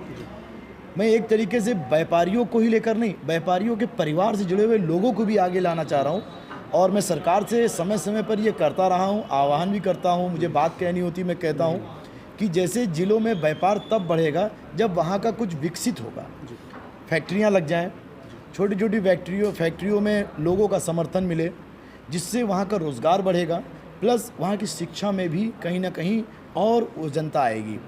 जैसे महिला हमारे यहाँ कभी कभी ब्यूटी पार्लर के जो व्यापार हैं वो भी एक व्यापारी ही होती हैं, छोटी हो या बड़ी हो ये चीज़ें नहीं देखी जाती। मगर आज के ज़माने में हमारी जो बहनें ब्यूटी पार्लर का व्यापार कर रही हैं, उसके कहीं ना कहीं व्यापार में बहुत रुकावटें आ चुकी हैं, क्योंकि बहुत बड़ी बड़ी संस्थाएं, कोई यूनिसेक्स खोल देता है, कोई इस प्रकार के स्पा खोल देता है, जिसमें हमारी कहीं ना कहीं वो बहनों का व्यापार दबता चला जा रहा है। ये भी एक बेरोज़गारी का बहुत बड़ा माध्यम है जो उसको नहीं नज़रअंदाज नहीं कर सकते।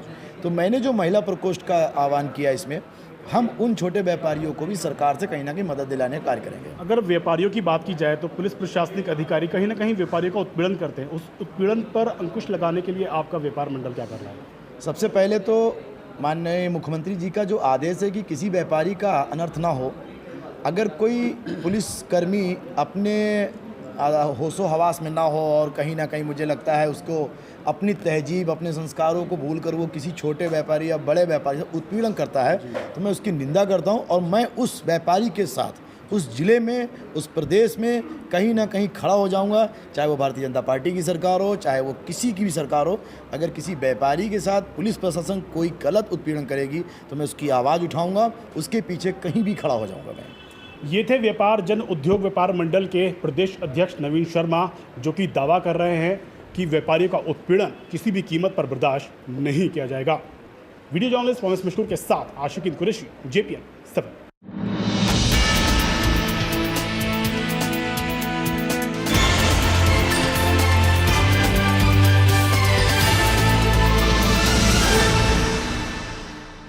आप हमारे न्यूज़ चैनल के माध्यम से ऐसे लोगों से क्या अपील करना चाहेंगे जो कोरोना संक्रमण को गंभीरता से नहीं ले रहे हैं? गंभीरता से जो नहीं ले रहे हैं भाई, भुगतना पड़ेगा, क्योंकि आप देखिए कि इस वक्त कितने सारे मरीज हैं और पूरे अस्पताल फुल हैं और ऑक्सीजन के जितने सिलेंडर हैं उससे कई गुना मरीज आ रहे हैं। और जैसे मैंने मास्क लगा रखा है, कम से कम आप मास्क इस तरह से लगाइए कि नाक और मुंह दोनों को ढके हुए हो।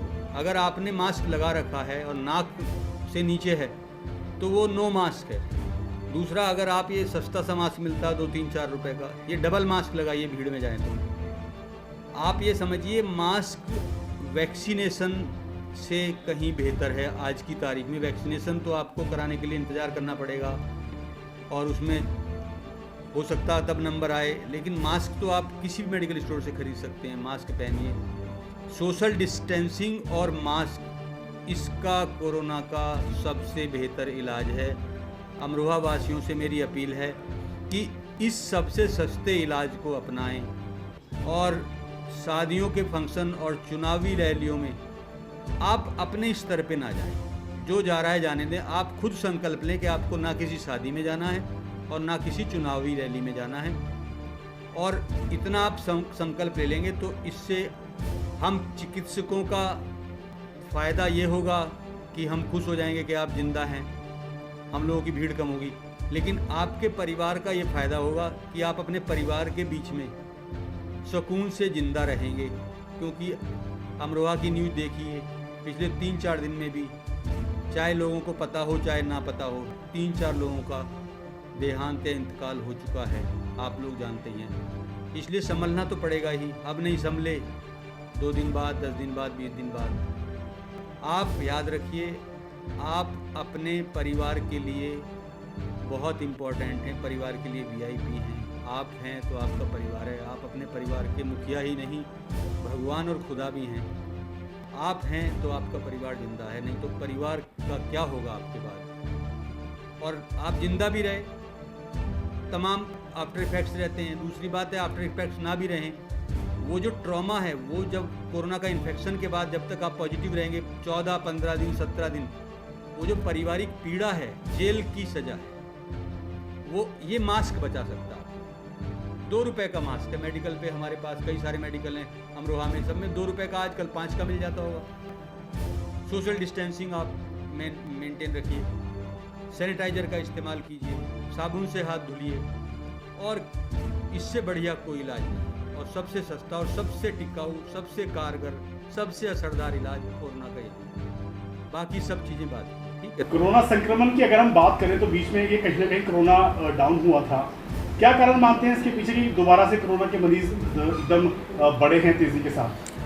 2 वजहें हैं। एक तो शादियों का सीज़न है, त्योहारों का सीज़न रहा, शादियों का सीज़न रहा।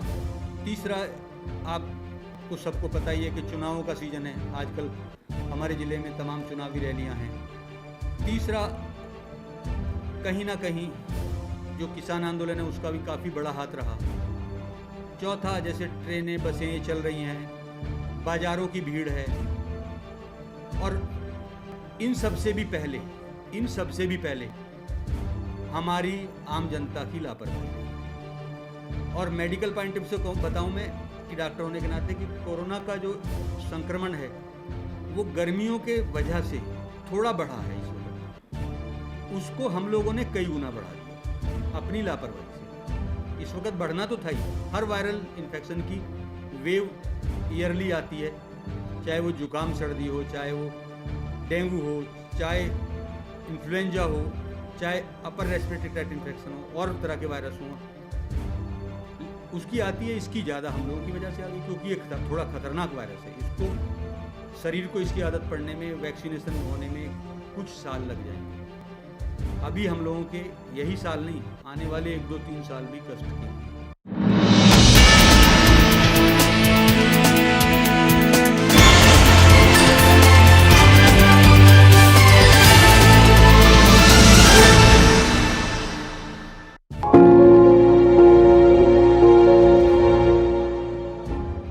मैं संजीव गुप्ता, मैं फोटो जर्नलिस्ट हूँ, European photo agency Madhya Pradesh.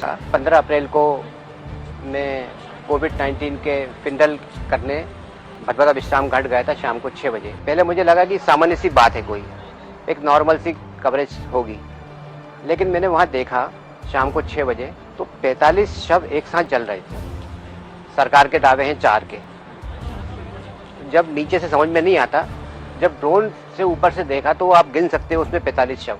जैसे जैसे संख्या टाइम बढ़ता गया, शाम को 7 साढ़े 7 बजे तक स्थिति और भयावह होती गई। मैंने अपनी ज़िंदगी में इतना भयावह दृश्य नहीं देखा। मैंने 1984 का गैस कांड भी कवर किया है, लेकिन इतनी विभीषिका नहीं थी जितनी कल मैंने देखी है। अब इसके लिए कौन दोषी है कौन नहीं, लेकिन बस ये है कि बहुत विकट स्थिति है और लोगों को अपने अपने घर में सेफ रहना चाहिए। जब मैं शूट कर रहा था तो वहाँ पर विद्युत शब्दाग्रह भी था, तो ऊपर से चिमनी में से वो धुआं निकल रहा था पर।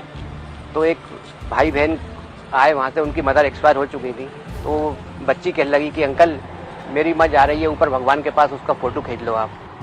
वो दृश्य ऐसा था, उनकी आवाज़ सुन के मैं रात भर सो नहीं पाया और यही लगा कि ईश्वर अब जल्दी ख़त्म करो इसको, दया करो पृथ्वी पर बस।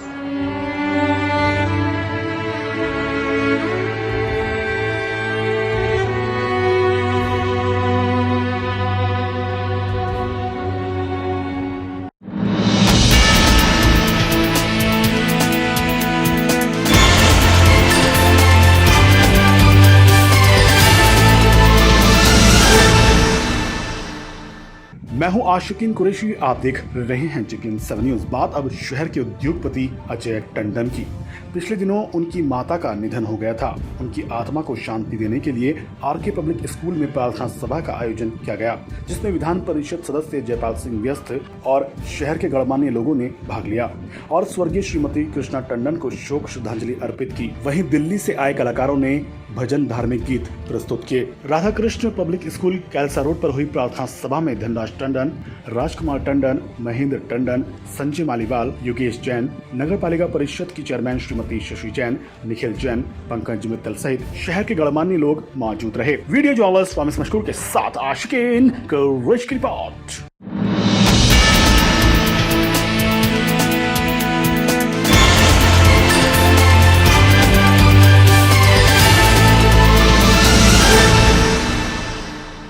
आज हमारे साथ मौजूद हैं जन उद्योग व्यापार मंडल के प्रदेश अध्यक्ष नवीन शर्मा जी। वह उत्तर प्रदेश के व्यापारियों के उत्थान के लिए क्या कार्य करेंगे, इस बारे में JPN 7 ने उनसे बात की। आइए जानते हैं वह क्या कहते हैं। जी शर्मा जी, आप जन उद्योग व्यापार मंडल के प्रदेश अध्यक्ष हैं। व्यापारियों के उत्थान के लिए आपका व्यापार मंडल किस किस तरह के कार्य कर रहा है? सबसे पहले आपके न्यूज़ चैनल को मेरा बहुत बहुत आभार कि आप सब लोगों ने कीमती समय दिया इस कोविड-19 के दौर में। देखिए, जन व्यापारी उद्योग व्यापार मंडल, इसमें एक सबसे बड़ी चीज़ हमने लेकर चली है कि जो छोटे व्यापारी हैं उनका कहीं ना कहीं कोई सेवक नहीं होता, कोई मालिक नहीं होता, उनका कोई हाथ रखने वाला नहीं होता। तो हम सब संगठन के लोगों ने एक अपनी विचारधारा को नीचे के व्यापारियों को उनके एक अच्छे स्थान को लेकर आना। उनके ऊपर उनकी जो उत्पीड़न होता है, उनके ऊपर उनकी कोई सुनने वाला नहीं होता है। तो हमने ठेले व्यापारी, रेवड़ी व्यापारी, सड़क व्यापारी, पटरी व्यापारी, इन सब को लेकर एक संगठन को तैयार किया है, जिसमें मेरे साथ रोहितास दीक्षित जो प्रदेश महामंत्री हैं, उनका सहयोग बहुत ही बेहतर है। हम लोग उत्तर प्रदेश के 48 से 50 ज़िलों में अपने आप को कहीं ना कहीं खड़ा कर पाए हैं। जहाँ पर जो बड़े व्यापारी हैं, मेरा उनसे आह्वान है कि जिस प्रकार से अगर छोटा व्यापारी हमारा इस वक्त इधर साल 2 साल से काफ़ी परेशान है, उन सब चीज़ों को समस्या लेकर जो अगर हम उनकी थोड़ी सी मदद करेंगे, उन्हें मरने नहीं देंगे, उनके साथ हम खड़े हो जाएंगे, तो वो संगठन के तरफ से अगर जाता है और हमारा कोई व्यापारी प्रदेश पदाधिकारी है, जिले का पदाधिकारी है, अगर इस चीज़ को वो आगे करता है, तो हम सब लोग अपने जन व्यापारी उद्योग व्यापार मंडल उसको सहयोग करते हैं, जिसमें हम धनराशि की सहयोग करते हैं, जो हम किसी से लेते नहीं, हम अपने फंड से ही देते हैं। प्लस हमारे पदाधिकारी जो भी कहीं ना कहीं पुलिस उत्पीड़न हो या उनसे कोई टैक्स मांगता हो या गुंडा टैक्स हो, इस प्रकार की बाधाओं को लेकर हम सरकार तक ये मैसेज पहुंचाते हैं। रही बात, व्यापार मंडल बहुत हैं, सभी अपनी जगह बेहतर है, कोई बुरा नहीं होता, कोई अच्छा नहीं होता। उसकी कार्यशैलियाँ क्या हैं, कार्यशैलियों के हिसाब से हर एक व्यापारी का अपना अपना विचारधारा होता है, अपना अपना मेमोरेंडम होता है। हमारा क्या है कि मैं उत्तर प्रदेश सरकार के सहयोग से कहीं ना कहीं ये चाहता हूँ कि सरकार की जो बातें हैं व्यापारियों तक सही तरीके से पहुँचे। कभी कभी क्या होता है कि सरकार भी व्यापारियों के लिए अच्छे कार्य करती है मगर संदेश नहीं पहुँचा पाती।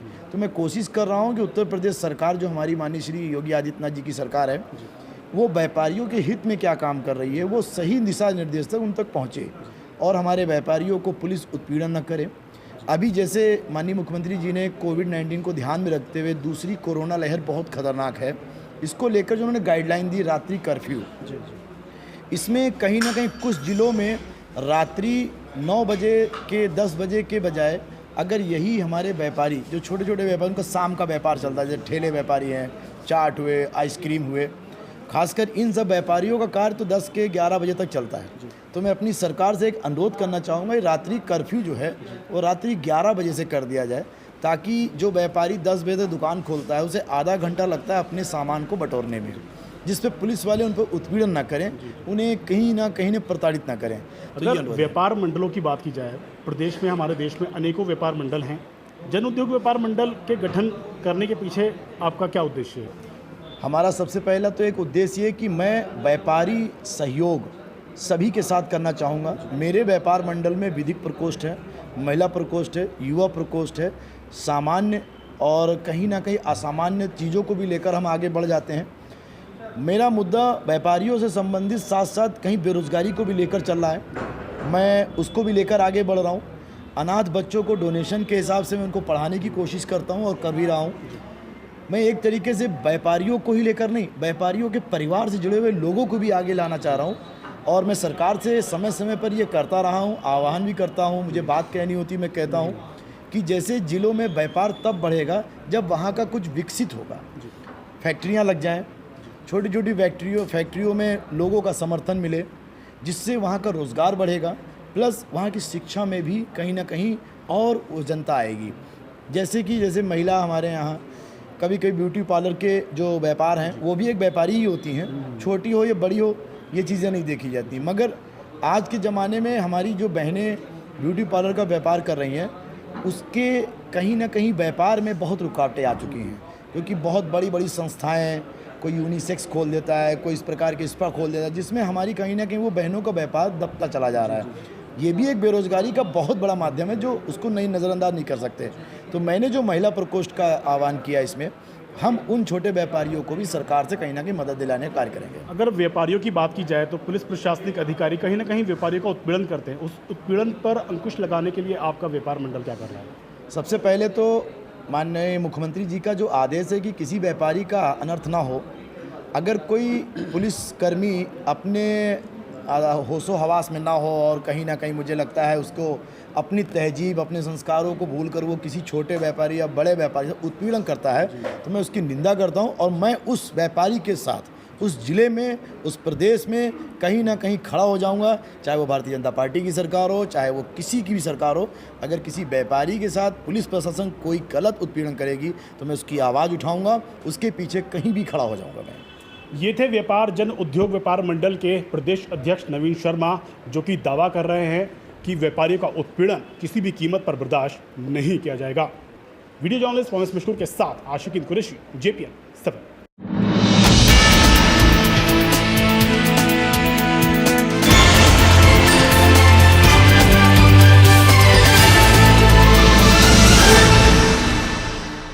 मैं हूं आशिकीन कुरैशी, आप देख रहे हैं JPN 7 न्यूज। बात अब उस बेटे की जिसने बदले और पैसों की लालच में अपने सगे बाप को ही मौत के घाट उतार दिया। एक कहावत है कि लालच बुरी बला है। हाल ही में हुई एक घटना पर यह कहावत बिल्कुल सटीक बैठती है। कुछ दिन पहले जनपद बिजनौर के थाना क्षेत्र मंडावली के ग्राम राजपुर नवादा के पास मौजमपुर रोड पर एक शव पड़ा मिला था, जिसके शरीर पर गोली के छर्रों के निशान थे, जिसकी शिनाख्त अमर सिंह 58 वर्ष पुत्र गरीबा सिंह ग्राम छलरी थाना कोतवाली शहर जनपद बिजनौर के रूप में हुई थी। इस संबंध में मृतक अमर सिंह के पुत्र भोले की तहरीर के आधार पर थाना मंडावली में चरण पुत्र सौपाल निवासी ग्राम छलरी थाना कोतवाली शहर के खिलाफ तहरीर दी गई थी। उक्त मामले का जब पुलिस अधीक्षक बिजनौर के निर्देशन में खुलासा किया गया तो कातिलों की जमात में मृतक का बेटा ही खड़ा मिला। जनपद बिजनौर से मुशर्रफ अली की रिपोर्ट। 4 तारीख को लगभग 8:30 बजे मंडावली थाने के राजपुर नवादा गांव के पास में अमर सिंह नाम का एक व्यक्ति छर्रे से घायल हुआ, डेड बॉडी मिली थी। पंचायतनामा पोस्टमार्टम कराया गया। जांच पड़ताल से मालूम हुआ कि मंडावली से 50 किलोमीटर दूर कोतवाली थाना क्षेत्र के झलरी गांव से एक व्यक्ति अपनी मोटरसाइकिल पर लेकर के गया था। उसने अपनी ससुराल वालों से जो बढ़ापुर थाने का था 307 आईपीसी को हॉस्टाइल कराने के लिए और बदला लेने के लिए, यानी उसकी पत्नी राजेश नाम के व्यक्ति से ब्याही हैं, चली गई हैं 2 बच्चों के साथ में, ये पूरा घटनाक्रम किया। इसमें मृतक अमर सिंह की भी सहमति थी, उसका बेटा भोला सिंह भी 120 बी का मुलजिम है। कारण यह था कि ये शेड्यूल कास्ट के अनुसूचित जाति के लोग हैं, जो आर्थिक सहायता मिलता उसकी धनराशि का बंटवारा करते और नामजद एफआईआर राजेश वगैरह इनके खिलाफ कायम कराते। लेकिन 307 करने की इनकी योजना थी, गलती से गोली ऐसी जगह लग गई कि ये 302 में चेंज हो गया और हत्या हो गई। पूरे घटनाक्रम का पर्दाफाश किया गया और चारों अभियुक्तों को गिरफ्तार करके जेल भेजा जा रहा है, जो चारों अभियुक्त एक ही गांव के झलरी के रहने वाले। प्रदेश में चल रहे त्रिस्तरीय पंचायत चुनाव को लेकर सभी राजनीतिक दल पूरी तरह से सक्रिय हैं। आज जनपद अमरोहा में भारतीय जनता पार्टी, बहुजन समाज पार्टी और समाजवादी पार्टी के समर्थित प्रत्याशियों ने अपने अपने नामांकन पत्र दाखिल किए। इसी कड़ी में आज बहुजन समाज पार्टी से समर्थित प्रत्याशी डॉक्टर सोरन सिंह ने वार्ड नंबर 10 से अपना नामांकन पत्र दाखिल किया। वे चुनाव मैदान में किन मुद्दों को लेकर उतरेंगे, इस बारे में GPN 7 ने उनसे बात की। आइए जानते हैं वे क्या कहते हैं। जी डॉक्टर सोरन सिंह जी, जिला पंचायत सदस्य पद के वार्ड नंबर 10 से आपने दावेदारी की है, किन मुद्दों को लेकर चुनाव मैदान में उतरेंगे? आज के मुद्दों को ज़्यादा बताने की ज़रूरत नहीं है। किसान गाजीपुर में लेट रहा है, दिल्ली में पड़ा, सड़कों पर पड़ा, अपना घर छोड़ के ऐसी गर्मी में, इतना काम का समय है लेकिन उसे काम की चिंता नहीं है, अपने अस्तित्व को बचाने की चिंता। जिला पंचायत के वार्ड नंबर 10 की अगर हम बात करें तो वहाँ की लोग, वहाँ के मतदाता आपको वोट क्यों करें? वहाँ के लोग इसलिए मुझे वोट करें कि मैं पिछले 12 साल से 2007 से मैं वहीं का रहने वाला हूँ और उसी क्षेत्र में काम करता हूँ। मेरे सामाजिक सरोकार जब तक मैं जीवित रहूँगा तब तक जिंदा रहेंगे। चाहे कोरोना महामारी जो फैली थी उस समय मेरे द्वारा करे गए काम देख लें आप।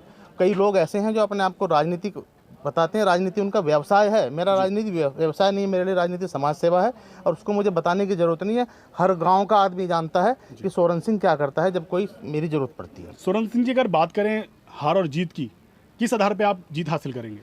देखिए, जो किसान है वो सब परेशान है और जितना भी विपक्ष है, चाहे समाजवादी सोच रखने वाले लोग हों, चाहे चौधरी चरण सिंह साहब के अनुयायी हों, उन सब का मुख्य मुद्दा केवल और केवल भारतीय जनता पार्टी को हराना है। और मैं बहुजन समाज पार्टी का प्रत्याशी होने के कारण बहुजन समाज पार्टी का वोटर बेइंतहा ईमानदार होता है, वो अपनी पार्टी के साथ ही खड़ा रहता है। आप तो पिछला इतिहास देख लीजिए, वो चट्टान की तरह, किसी की कैसी भी आंधी सुनामी थी, BSP का वोटर कहीं नहीं गया। मेरी जो वो ताकत है, उस ताकत के चलते आज जाट समाज हो, चाहे चौहान समाज हो, मेरा कहने का मतलब ये है, चाहे सैनी समाज हो, चाहे ब्राह्मण समाज हो, जो भी गांव में रहने वाला आदमी है वो भाजपा की नीतियों से त्रस्त हैं और उसके कारण वो भाजपा को हराने के लिए मुझे ताकत देने का काम करेंगे और इधर उधर वोट ना कर, खराब ना करें के वो भाजपा को हराने के लिए BSP के साथ होंगे। ये थे बहुजन समाज पार्टी से वार्ड नंबर 10 से सदस्य पद के दावेदार डॉक्टर सोरन सिंह, जो कि दावा कर रहे हैं कि वह आवाम की खिदमत के लिए 24 घंटे पूरी तरह से तैयार रहेंगे। वीडियो जर्नलिस्ट फामिस मशकूर के साथ आशिकीन कुरैशी, GPN 7।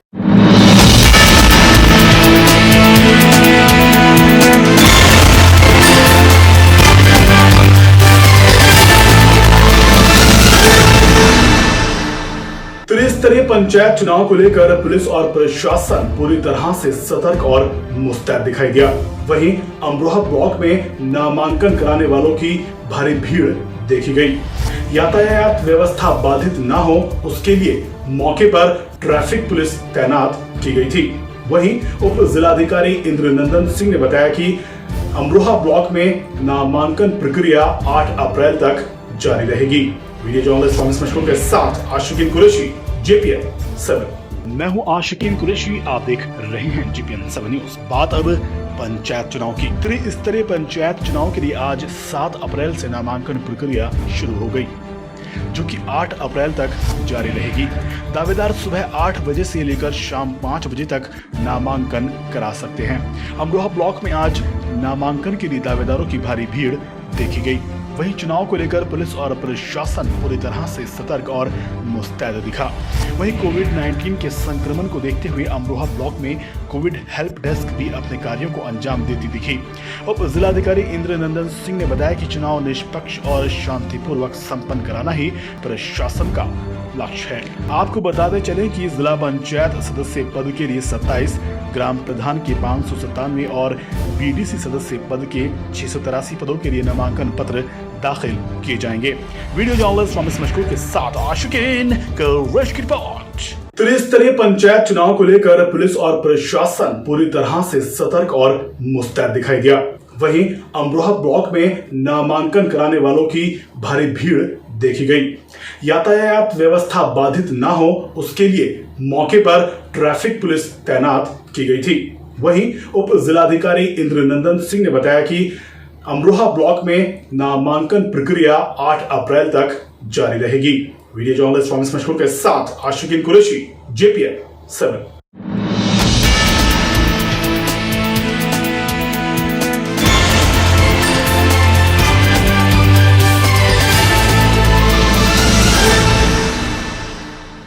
मैं हूं आशिकीन कुरैशी, आप देख रहे हैं JPN 7 न्यूज। बात अब पत्तलकारों की। किस तरह से स्वयंभू पत्तलकार चाटुकारिता से भी निचले स्तर तक गिर चुके हैं। आज हम ऐसे ही स्वयंभू पत्तलकारों के बारे में चर्चा करेंगे जो समाज के चौथे स्तंभ पत्रकारिता की साख पर बट्टा ही नहीं लगा रहे बल्कि उसका सौदा भी कर रहे हैं। ऐसे स्वयंभू पत्तलकार और चाटुकार अमरोहा ही नहीं बल्कि आपके आसपास में भी जरूर मौजूद होंगे, क्योंकि इनकी कार्य करने की शैली बेहद गजब की होती है।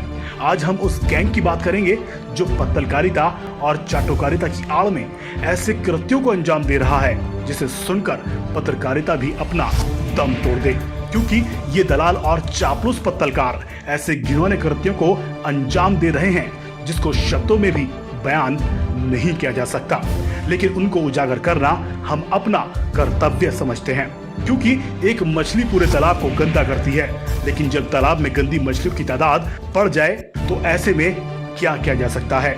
जाहिर है फिर पूरे तालाब को ही साफ करना पड़ेगा।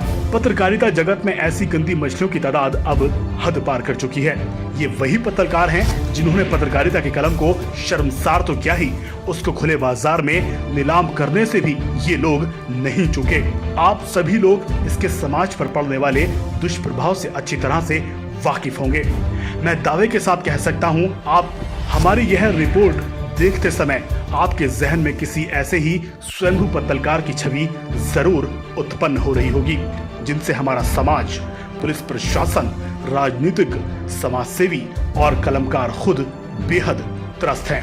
यह बात भी किसी से छिपी नहीं है कि ब्यूरोक्रेसी के लोग इन जैसे लोगों को अच्छी तरह जानते हैं और इनको औकात में रखते हुए देखे गए हैं, और यह अधिकारीगण उसी तरह से इनको भाव देते हैं। यह भी एक कड़वा सच है। ऐसे ही एक स्वयंभू पत्तलकार और चाटुकार एक अधिकारी के कार्यालय में जाते हैं, फोटो खींचते हैं, मोबाइल चलाते हैं और चले आते हैं। ना तो अधिकारी उनसे कुछ पूछता है, ना कोई इनको भाव देता है। यही हालात हैं आजकल के चाटुकारों और पत्तलकारों के। शहर के एक बेहद ही जिम्मेदार और एक कॉलेज के प्रधानाचार्य ने बताया कि एक स्वयंभू पत्रकार एक अधिकारी के ऑफिस में पहुंचे और प्रधानाचार्य भी उस अधिकारी के कार्यालय में मौजूद थे। पत्तलकार ने मोबाइल से फोटो खींचे, किसी ने कोई भाव उनको नहीं दिया और वह चुपचाप शर्मसार होकर अधिकारी के कार्यालय से निकल आए। यह भी एक हकीकत है उन पत्तलकारों और चाटुकारों की। वीडियो जर्नलिस्ट रमेश मशहूर के साथ आशिकीन कुरैशी की रिपोर्ट।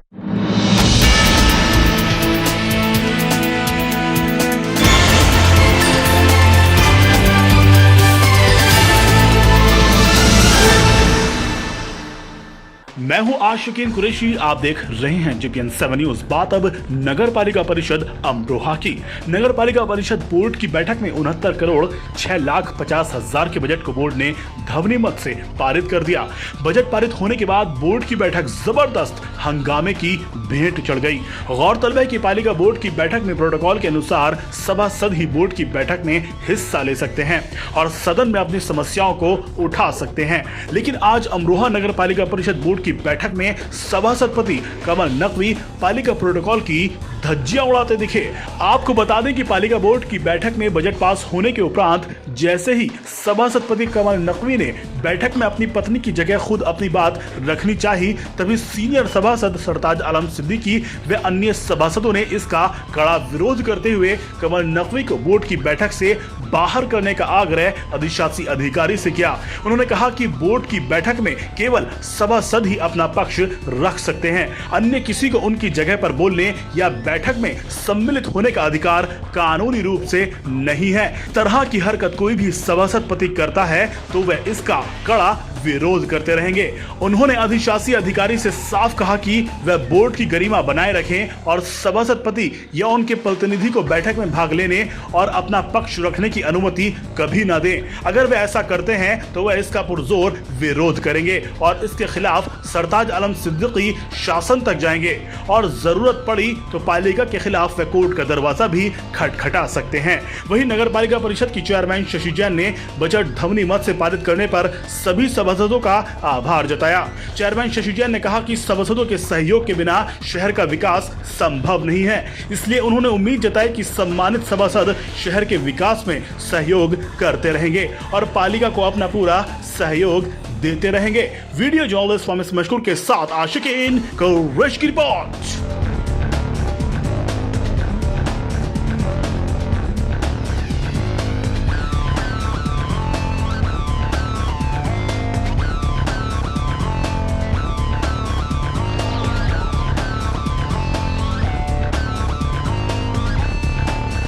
आज पालिका के प्रांगण में बजट बोर्ड की बैठक संपन्न हुई और सभी ने ध्वनि मत से इस पास किया। इसके दौरान जो कोरोना काल में विकास कार्य रुक गए थे उनको गति मिलेगी और मैं सभी मान्य सभासदों से और शहर के लोगों से अपील करती हूं कि पालिका के विकास कार्यों में सहयोग करें।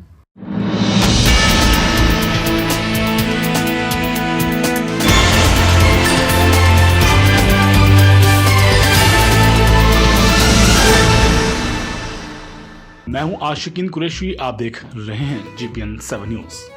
15 अप्रैल 1997 को मुरादाबाद जनपद की 3 तहसीलों अमरोहा, धनौरा और हसनपुर को मिलाकर एक नए जनपद का निर्माण किया गया था और इस जिले का मुख्यालय अमरोहा शहर को बनाया गया। इस जनपद का नाम पहले ज्योतिबा फुले नगर था, लेकिन वर्तमान समय में अमरोहा जिले के नाम से जाना जाता है।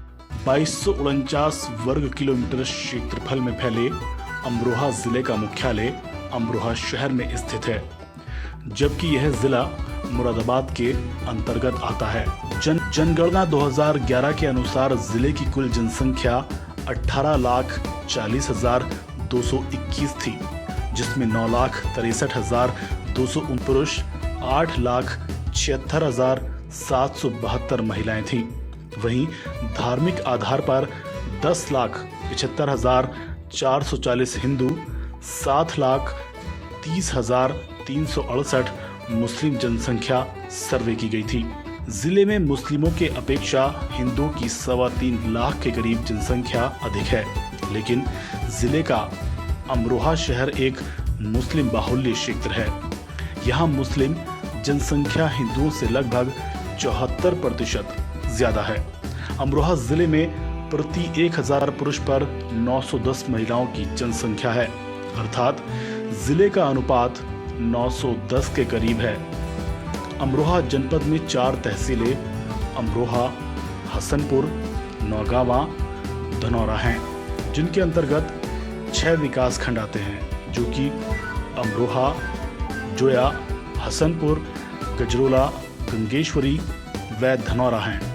अमरोहा जनपद में 1133 गांव, 48 न्याय पंचायत, 601 ग्राम पंचायत और आदर्श गांव की संख्या 216 है। इसके अलावा नगर पालिका परिषदों की संख्या 5 है। इसके अलावा 3 नगर पंचायतें आती हैं। अमरोहा जनपद में 4 विधानसभा सीटें अमरोहा, धनौरा, नौगावा, हसनपुर के साथ अमरोहा के साथ जनपद में लोकसभा सीट अमरोहा आती है। अमरोहा जनपद के उत्तर में बिजनौर, पूर्व में मुरादाबाद, पश्चिम में बुलंदशहर, हापुड़ और मेरठ जनपद है और दक्षिण के संभल जनपद की सीमाएं हैं। वैसे तो अमरोहा जनपद सोत नदी के किनारे बसा हुआ है, लेकिन जनपद की प्रमुख नदियां गंगा व कृष्णा हैं। सोत नदी एक बरसाती नदी है। यह नदी अमरोहा जिले के पीलाकुंड नामक गांव से निकलती है और बदायूं जिले के राजनगर तक सफर करती है। एक समय ऐसा था जब अमरोहा जिले में गंगा नदी के बाद दूसरी सबसे बड़ी नदी सोत नदी मानी जाती थी, लेकिन वर्तमान समय में सोत नदी अपने जीवन को बचाने के लिए संघर्ष कर रही है। अमरोहा जनपद अपने आम के बागों और आपसी भाईचारे के लिए पूरे देश में जाना जाता है। अमरोहा जनपद में ढोलक का निर्माण बड़े पैमाने पर किया जाता है। यहाँ बने ढोलक भारत के साथ साथ अन्य कई देशों में पसंद किए जाते हैं। यहाँ कृषि पर आधारित कई छोटे छोटे उद्योग स्थापित हैं, जो अपने बेरोजगार युवाओं को रोजगार प्रदान करते हैं। जिले की अर्थव्यवस्था कृषि के साथ साथ छोटे छोटे उद्योग धंधों व अन्य व्यवसायों पर निर्भर करती है। उत्तर प्रदेश के पश्चिमी जिलों में अमरोहा जिला बड़े बड़े शहरों में सीधा जुड़ा हुआ है और दूरी भी बहुत कम है, इसीलिए यहाँ के लोगों को रोजगार आसानी से मिल जाता है। अमरोहा शहर पहले अजीजपुर के नाम से भी जाना जाता था और यही अजीजपुर एक छोटा सा शहर हुआ करता था। बताते हैं कि यहाँ के विश्व प्रसिद्ध आम और रोहू मछली के नाम को मिलाकर अमरोहा नाम इजाद किया गया। फिर समय के साथ साथ अमरोहा के नाम को प्रसिद्धि मिली। महाभारत काल में ये क्षेत्र पंचाल प्रदेश का प्रमुख हिस्सा हुआ करता था। भारत के प्राचीन इतिहास में इस क्षेत्र पर कुषाण वंश और नंद वंश के शासकों का अधिकार रहा। नंद वंश के पतन के बाद मौर्य वंश, गुप्त वंश और कन्नौज के मौखरी राजाओं ने भी शासन किया। 606 से लेकर 647 ईस्वी तक सम्राट हर्षवर्धन का आधिपत्य रहा। इसके बाद ये क्षेत्र तोमर वंश के अधिकार में आ गया। 676 से लेकर 1148 ईस्वी तक अमरोहा क्षेत्र राजपूत राजाओं के अधीन रहा था। इस समय भारत पर अरब और अफगानिस्तान के लुटेरों का आक्रमण शुरू हो चुका था।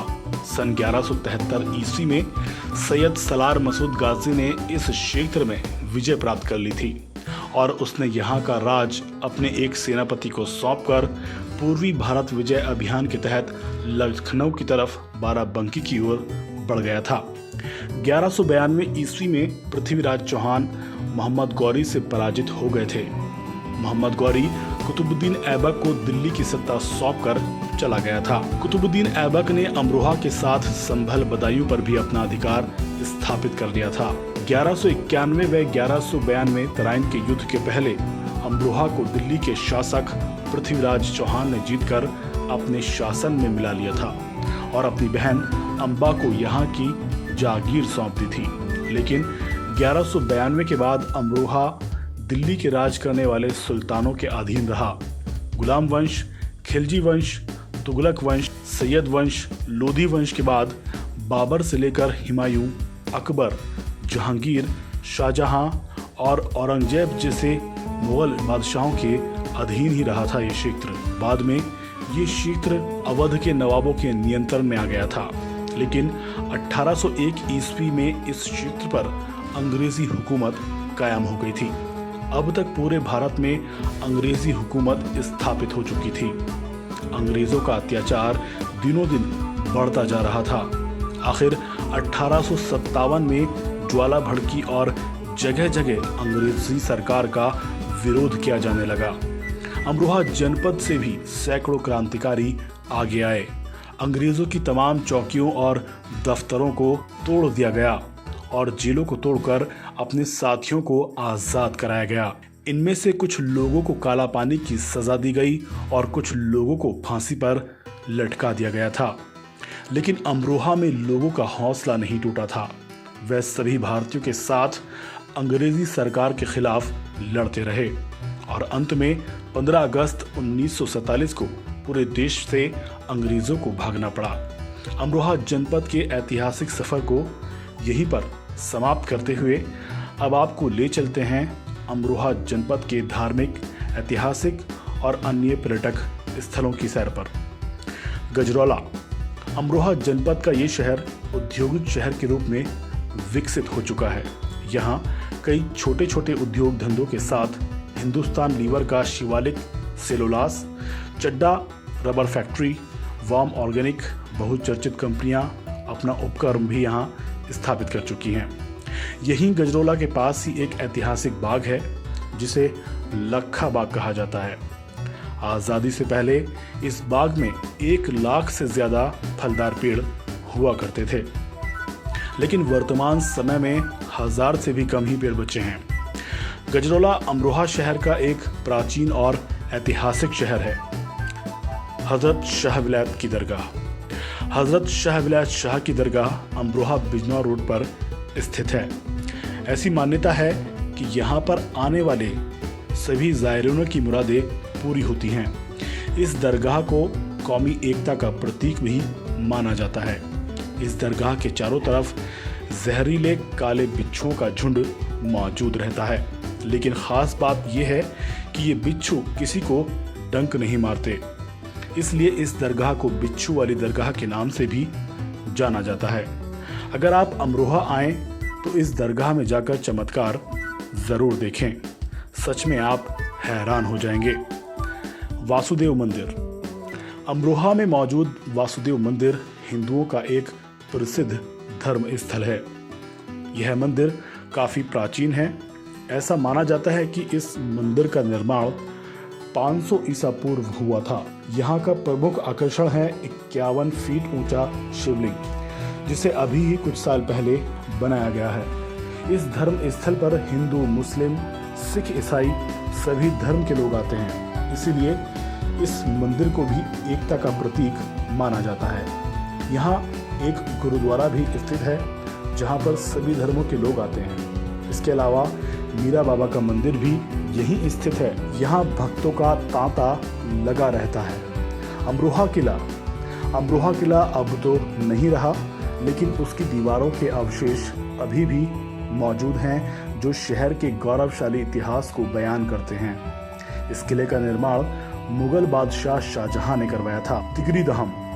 अमरोहा शहर से करीब 34 किलोमीटर की दूरी पर धनौरा तहसील से 7 किलोमीटर की दूरी पर एक गांव है, इसे तिगरी गांव कहा जाता है। यह स्थान गंगा के किनारे स्थित है। यहाँ हर साल गंगा स्नान पर बहुत बड़े मेले का आयोजन किया जाता है। 3 दिनों तक लगने वाले इस मेले में दूर दूर से लोग आते हैं। अमरोहा की जामा मस्जिद। राष्ट्रीय राजमार्ग 24 पर स्थित यह मस्जिद अमरोहा से करीब 15 किलोमीटर की दूरी पर बनी हुई है। यह मस्जिद अमरोहा जनपद की सबसे पुरानी इमारतों में से एक है। इन सभी स्थानों के अलावा अमरोहा में तमाम ऐतिहासिक, धार्मिक और खूबसूरत जगह हैं जहां आप घूमकर आनंद ले सकते हैं, जैसे तुलसी पार्क, जटीवन पार्क, बाएं का कुआं, भूरे शाह की दरगाह, नसीरुद्दीन साहब की दरगाह, बराही माता का मंदिर आदि। दोस्तों, आपको ये वीडियो अच्छा लगा हो तो हमारे चैनल को ज़रूर सब्सक्राइब करें।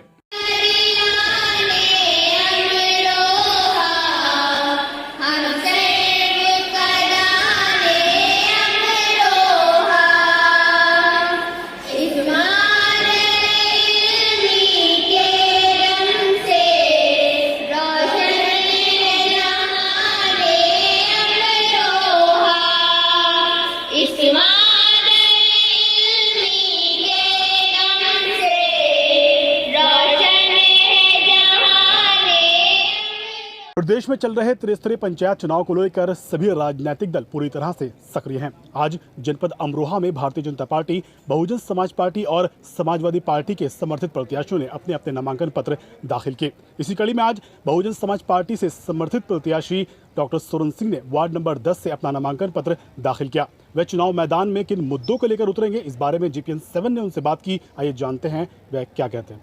जी, डॉक्टर सुरन सिंह जी, जिला पंचायत सदस्य पद के वार्ड नंबर 10 से आपने दावेदारी की है, किन मुद्दों को लेकर चुनाव मैदान में उतरेंगे? आज के मुद्दों को ज़्यादा बताने की ज़रूरत नहीं है। किसान गाजीपुर में लेट रहा है, दिल्ली में पड़ा, सड़कों पर पड़ा अपना घर छोड़ के, ऐसी गर्मी में। इतना काम का समय है लेकिन उसे काम की चिंता नहीं है, अपने अस्तित्व को बचाने की चिंता। जिला पंचायत के वार्ड नंबर 10 की अगर हम बात करें तो वहाँ की लोग, वहाँ के मतदाता आपको वोट क्यों करें? वहाँ के लोग इसलिए मुझे वोट करें कि मैं पिछले 12 साल से 2007 से मैं वहीं का रहने वाला हूँ और उसी क्षेत्र में काम करता हूँ। मेरे सामाजिक सरोकार जब तक मैं जीवित रहूँगा तब तक जिंदा रहेंगे। चाहे कोरोना महामारी जो फैली थी उस समय मेरे द्वारा करे गए काम देख लें आप। कई लोग ऐसे हैं जो अपने आप को राजनीतिक बताते हैं, राजनीति उनका व्यवसाय है। मेरा राजनीति व्यवसाय नहीं, मेरे लिए राजनीति समाज सेवा है और उसको मुझे बताने की ज़रूरत नहीं है। हर गांव का आदमी जानता है कि सोरेन सिंह क्या करता है जब कोई मेरी ज़रूरत पड़ती है। सोरेन सिंह जी, अगर बात करें हार और जीत की, किस आधार पे आप जीत हासिल करेंगे? देखिए, जो किसान है वो सब परेशान है और जितना भी विपक्ष है, चाहे समाजवादी सोच रखने वाले लोग हों, चाहे चौधरी चरण सिंह साहब के अनुयायी हों, उन सब का मुख्य मुद्दा केवल और केवल भारतीय जनता पार्टी को हराना है। और मैं बहुजन समाज पार्टी का प्रत्याशी होने के कारण बहुजन समाज पार्टी का वोटर बेइंतहा ईमानदार होता है, वो अपनी पार्टी के साथ ही खड़ा रहता है। आप तो पिछला इतिहास देख लीजिए, वो चट्टान की तरह, किसी की कैसी भी आंधी सुनामी थी, बीएसपी का वोटर कहीं नहीं गया। मेरी जो वो ताकत है, उस ताकत के चलते आज जाट समाज हो, चाहे चौहान समाज हो, मेरा कहने का मतलब ये है, चाहे सैनी समाज हो, चाहे ब्राह्मण समाज हो, जो भी गांव में रहने वाला आदमी है वो भाजपा की नीतियों से त्रस्त हैं और उसके कारण वो भाजपा को हराने के लिए मुझे ताकत देने का काम करेंगे और इधर उधर वोट खराब ना करने के वो भाजपा को हराने के लिए बीएसपी के साथ होंगे। ये थे बहुजन समाज पार्टी से वार्ड नंबर 10 से सदस्य पद के दावेदार डॉक्टर सोरेन सिंह, जो कि दावा कर रहे हैं कि वह आवाम की खिदमत के लिए 24 घंटे पूरी तरह से तैयार रहेंगे। वीडियो जर्नलिस्ट फामिस मशकूर के साथ आशिकीन कुरैशी, JPN। प्रदेश में चल रहे त्रिस्तरीय पंचायत चुनाव को लेकर सभी राजनीतिक दल पूरी तरह से सक्रिय हैं। आज जनपद अमरोहा में भारतीय जनता पार्टी, बहुजन समाज पार्टी और समाजवादी पार्टी के समर्थित प्रत्याशियों ने अपने अपने नामांकन पत्र दाखिल किए। इसी कड़ी में आज बहुजन समाज पार्टी से समर्थित प्रत्याशी डॉक्टर सोरेन सिंह ने वार्ड नंबर 10 से अपना नामांकन पत्र दाखिल किया। वह चुनाव मैदान में किन मुद्दों को लेकर उतरेंगे, इस बारे में JPN 7 ने उनसे बात की। आइए जानते हैं वह क्या कहते हैं। जी डॉक्टर सोरेन सिंह जी, जिला पंचायत सदस्य पद के वार्ड नंबर 10 से आपने दावेदारी की है, किन मुद्दों को लेकर चुनाव मैदान में उतरेंगे? आज के मुद्दों को ज़्यादा बताने की ज़रूरत नहीं है। किसान गाजीपुर में लेट रहा है, दिल्ली में पड़ा, सड़कों पर पड़ा अपना घर छोड़ के, ऐसी गर्मी में। इतना काम का समय है लेकिन उसे काम की चिंता नहीं है, अपने अस्तित्व को बचाने की चिंता। जिला पंचायत के वार्ड नंबर 10 की अगर हम बात करें तो वहाँ की लोग, वहाँ के मतदाता आपको वोट क्यों करें? वहाँ के लोग इसलिए मुझे वोट करें कि मैं पिछले 12 साल से 2007 से मैं वहीं का रहने वाला हूँ और उसी क्षेत्र में काम करता हूँ। मेरे सामाजिक सरोकार जब तक मैं जीवित रहूँगा तब तक जिंदा रहेंगे। चाहे कोरोना महामारी जो फैली थी उस समय मेरे द्वारा करे गए काम देख लें आप। कई लोग ऐसे हैं जो अपने आप को राजनीतिक बताते हैं, राजनीति उनका व्यवसाय है। मेरा राजनीति व्यवसाय नहीं, मेरे लिए राजनीति समाज सेवा है और उसको मुझे बताने की ज़रूरत नहीं है। हर गांव का आदमी जानता है कि सोरेन सिंह क्या करता है जब कोई मेरी ज़रूरत पड़ती है। सोरेन सिंह जी, अगर बात करें हार और जीत की, किस आधार पे आप जीत हासिल करेंगे? देखिए, जो किसान है वो सब परेशान है और जितना भी विपक्ष है, चाहे समाजवादी सोच रखने वाले लोग हों, चाहे चौधरी चरण सिंह साहब के अनुयायी हों, उन सब का मुख्य मुद्दा केवल और केवल भारतीय जनता पार्टी को हराना है। और मैं बहुजन समाज पार्टी का प्रत्याशी होने के कारण बहुजन समाज पार्टी का वोटर बेइंतहा ईमानदार होता है, वो अपनी पार्टी के साथ ही खड़ा रहता है। आप तो पिछला इतिहास देख लीजिए, वो चट्टान की तरह, किसी की कैसी भी आंधी सुनामी थी, बीएसपी का वोटर कहीं नहीं गया। मेरी जो वो ताकत है, उस ताकत के चलते आज जाट समाज हो, चाहे चौहान समाज हो, मेरा कहने का मतलब ये है, चाहे सैनी समाज हो, चाहे ब्राह्मण समाज हो, जो भी गांव में रहने वाला आदमी है वो भाजपा की नीतियों से त्रस्त हैं और उसके कारण वो भाजपा को हराने के लिए मुझे ताकत देने का काम करेंगे और इधर उधर वोट खराब ना करने के वो भाजपा को हराने के लिए बीएसपी के साथ होंगे। ये थे बहुजन समाज पार्टी से वार्ड नंबर 10 से सदस्य पद के दावेदार डॉक्टर सोरेन सिंह, जो कि दावा कर रहे हैं कि वह आवाम की खिदमत के लिए 24 घंटे पूरी तरह से तैयार रहेंगे। वीडियो जर्नलिस्ट फामिस मशकूर के साथ आशिकीन कुरैशी, JPN।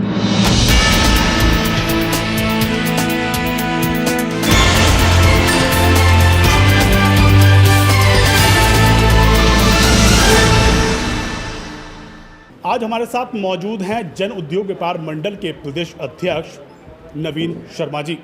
वह उत्तर प्रदेश के व्यापारियों के उत्थान के लिए क्या कार्य करेंगे, इस बारे में JPN 7 ने उनसे बात की। आइए जानते हैं वह क्या कहते हैं।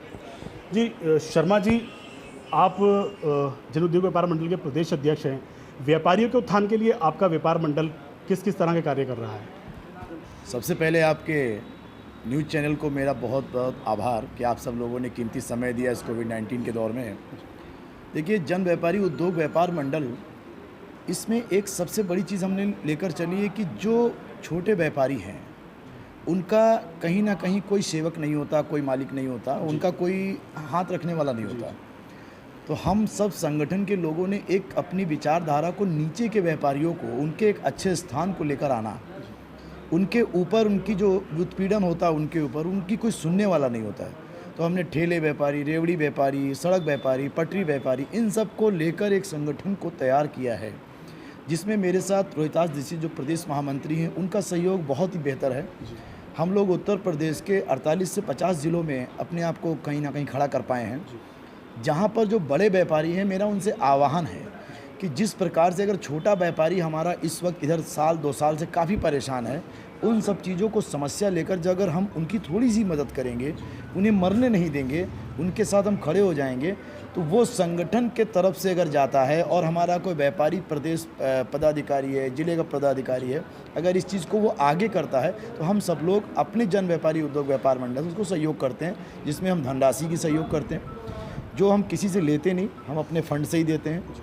प्लस हमारे पदाधिकारी जो भी कहीं ना कहीं पुलिस उत्पीड़न हो या उनसे कोई टैक्स मांगता हो या गुंडा टैक्स हो, इस प्रकार की बाधाओं को लेकर हम सरकार तक ये मैसेज पहुंचाते हैं। रही बात, व्यापार मंडल बहुत हैं, सभी अपनी जगह बेहतर है, कोई बुरा नहीं होता, कोई अच्छा नहीं होता। उसकी कार्यशैलियाँ क्या हैं, कार्यशैलियों के हिसाब से हर एक व्यापारी का अपना अपना विचारधारा होता है, अपना अपना मेमोरेंडम होता है। हमारा क्या है कि मैं उत्तर प्रदेश सरकार के सहयोग से कहीं ना कहीं ये चाहता हूँ कि सरकार की जो बातें हैं व्यापारियों तक सही तरीके से पहुँचें। कभी कभी क्या होता है कि सरकार भी व्यापारियों के लिए अच्छे कार्य करती है मगर संदेश नहीं पहुँचा पाती। तो मैं कोशिश कर रहा हूँ कि उत्तर प्रदेश सरकार जो हमारी माननीय श्री योगी आदित्यनाथ जी की सरकार है, वो व्यापारियों के हित में क्या काम कर रही है, वो सही दिशा निर्देश तक उन तक पहुँचे और हमारे व्यापारियों को पुलिस उत्पीड़न न करे। अभी जैसे माननीय मुख्यमंत्री जी ने कोविड-19 को ध्यान में रखते हुए दूसरी कोरोना लहर बहुत खतरनाक है, इसको लेकर जो उन्होंने गाइडलाइन दी रात्रि कर्फ्यू, इसमें कहीं ना कहीं कुछ ज़िलों में रात्रि 9 बजे के 10 बजे के बजाय अगर यही हमारे व्यापारी जो छोटे छोटे व्यापारी, उनका शाम का व्यापार चलता है, जैसे ठेले व्यापारी हैं, चाट हुए, आइसक्रीम हुए, खासकर इन सब व्यापारियों का कार्य तो 10 के 11 बजे तक चलता है। तो मैं अपनी सरकार से एक अनुरोध करना चाहूँगा, रात्रि कर्फ्यू जो है वो रात्रि 11 बजे से कर दिया जाए, ताकि जो व्यापारी 10 बजे तक दुकान खोलता है उसे आधा घंटा लगता है अपने सामान को बटोरने में, जिस पे पुलिस वाले उन पर उत्पीड़न ना करें, उन्हें कहीं ना प्रताड़ित ना करें। तो अगर व्यापार मंडलों की बात की जाए, प्रदेश में, हमारे देश में अनेकों व्यापार मंडल हैं, जन उद्योग व्यापार मंडल के गठन करने के पीछे आपका क्या उद्देश्य है? हमारा सबसे पहला तो एक उद्देश्य है कि मैं व्यापारी सहयोग सभी के साथ करना चाहूँगा। मेरे व्यापार मंडल में विधिक प्रकोष्ठ है, महिला प्रकोष्ठ है, युवा प्रकोष्ठ है, सामान्य और कहीं ना कहीं असामान्य चीज़ों को भी लेकर हम आगे बढ़ जाते हैं। मेरा मुद्दा व्यापारियों से संबंधित साथ साथ कहीं बेरोज़गारी को भी लेकर चल रहा है, मैं उसको भी लेकर आगे बढ़ रहा हूँ। अनाथ बच्चों को डोनेशन के हिसाब से मैं उनको पढ़ाने की कोशिश करता हूँ और कर भी रहा हूँ। मैं एक तरीके से व्यापारियों को ही लेकर नहीं, व्यापारियों के परिवार से जुड़े हुए लोगों को भी आगे लाना चाह रहा हूँ। और मैं सरकार से समय समय पर ये करता रहा हूँ, आह्वान भी करता हूँ, मुझे बात कहनी होती मैं कहता हूँ कि जैसे ज़िलों में व्यापार तब बढ़ेगा जब वहाँ का कुछ विकसित होगा, फैक्ट्रियाँ लग जाएँ, छोटी छोटी फैक्ट्रियों में लोगों का समर्थन मिले, जिससे वहाँ का रोज़गार बढ़ेगा, प्लस वहाँ की शिक्षा में भी कहीं ना कहीं और वो जनता आएगी। जैसे महिला हमारे यहाँ कभी कभी ब्यूटी पार्लर के जो व्यापार हैं वो भी एक व्यापारी ही होती हैं, छोटी हो या बड़ी हो ये चीज़ें नहीं देखी जाती। मगर आज के ज़माने में हमारी जो बहनें ब्यूटी पार्लर का व्यापार कर रही हैं, उसके कहीं ना कहीं व्यापार में बहुत रुकावटें आ चुकी हैं, क्योंकि बहुत बड़ी बड़ी संस्थाएं, कोई यूनिसेक्स खोल देता है, कोई इस प्रकार के स्पा खोल देता है, जिसमें हमारी कहीं ना कहीं वो बहनों का व्यापार दबता चला जा रहा है। ये भी एक बेरोज़गारी का बहुत बड़ा माध्यम है जो उसको नहीं नज़रअंदाज नहीं कर सकते। तो मैंने जो महिला प्रकोष्ठ का आह्वान किया, इसमें हम उन छोटे व्यापारियों को भी सरकार से कहीं ना कहीं मदद दिलाने का कार्य करेंगे। अगर व्यापारियों की बात की जाए तो पुलिस प्रशासनिक अधिकारी कहीं ना कहीं व्यापारियों का उत्पीड़न करते हैं, उस उत्पीड़न पर अंकुश लगाने के लिए आपका व्यापार मंडल क्या कर रहा है? सबसे पहले तो माननीय मुख्यमंत्री जी का जो आदेश है कि किसी व्यापारी का अनर्थ ना हो, अगर कोई पुलिसकर्मी अपने होशो हवास में ना हो और कहीं ना कहीं मुझे लगता है उसको अपनी तहजीब अपने संस्कारों को भूल कर वो किसी छोटे व्यापारी या बड़े व्यापारी से उत्पीड़न करता है, तो मैं उसकी निंदा करता हूं और मैं उस व्यापारी के साथ उस ज़िले में, उस प्रदेश में कहीं ना कहीं खड़ा हो जाऊंगा, चाहे वो भारतीय जनता पार्टी की सरकार हो, चाहे वो किसी की भी सरकार हो। अगर किसी व्यापारी के साथ पुलिस प्रशासन कोई गलत उत्पीड़न करेगी तो मैं उसकी आवाज़ उठाऊंगा, उसके पीछे कहीं भी खड़ा हो जाऊंगा मैं। ये थे व्यापार जन उद्योग व्यापार मंडल के प्रदेश अध्यक्ष नवीन शर्मा, जो कि दावा कर रहे हैं कि व्यापारियों का उत्पीड़न किसी भी कीमत पर बर्दाश्त नहीं किया जाएगा। वीडियो जर्नलिस्ट मोहम्मद मशहूर के साथ आशिकीन कुरैशी, JPN 7।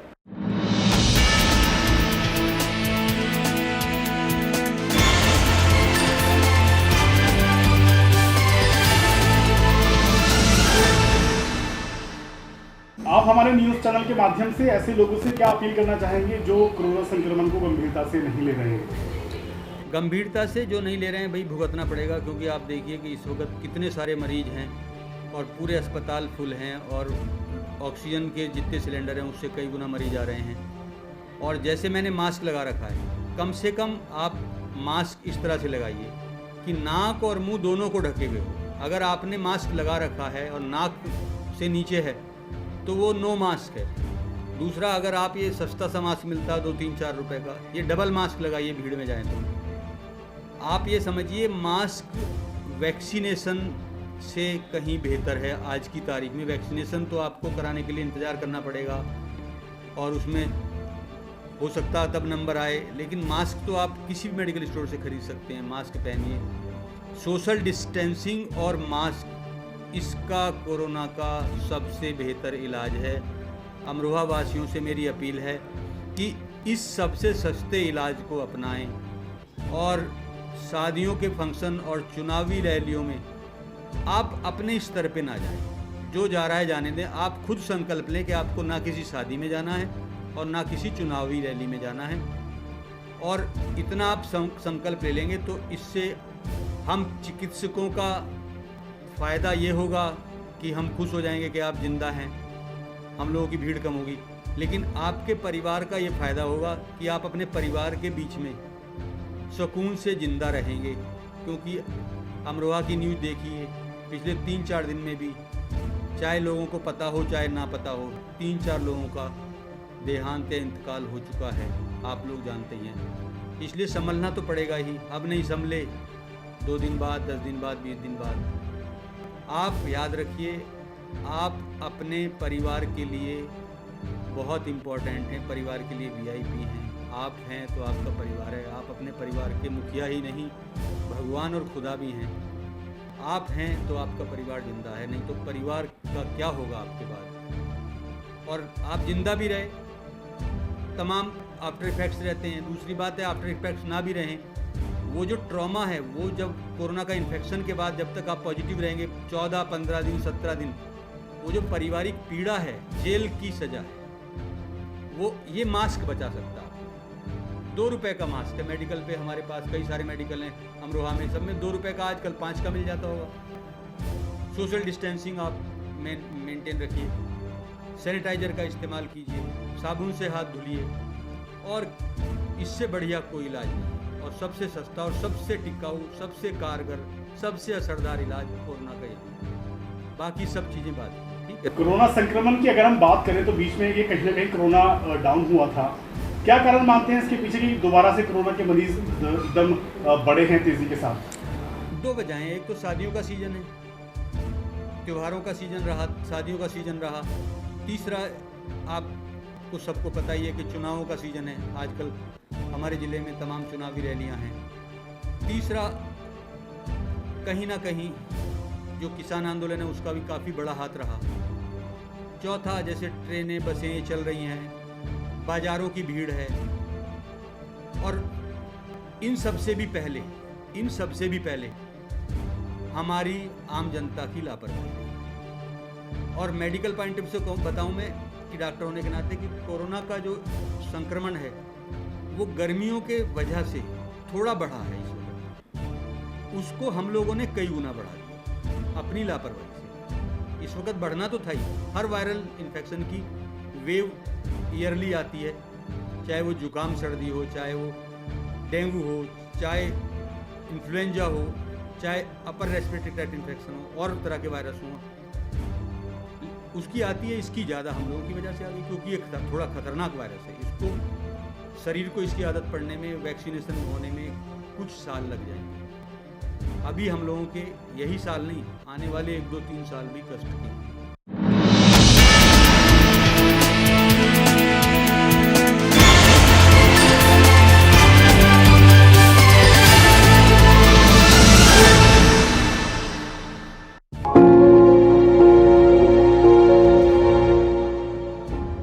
मैं संजीव गुप्ता, मैं फोटो जर्नलिस्ट हूँ, European photo agency Madhya Pradesh.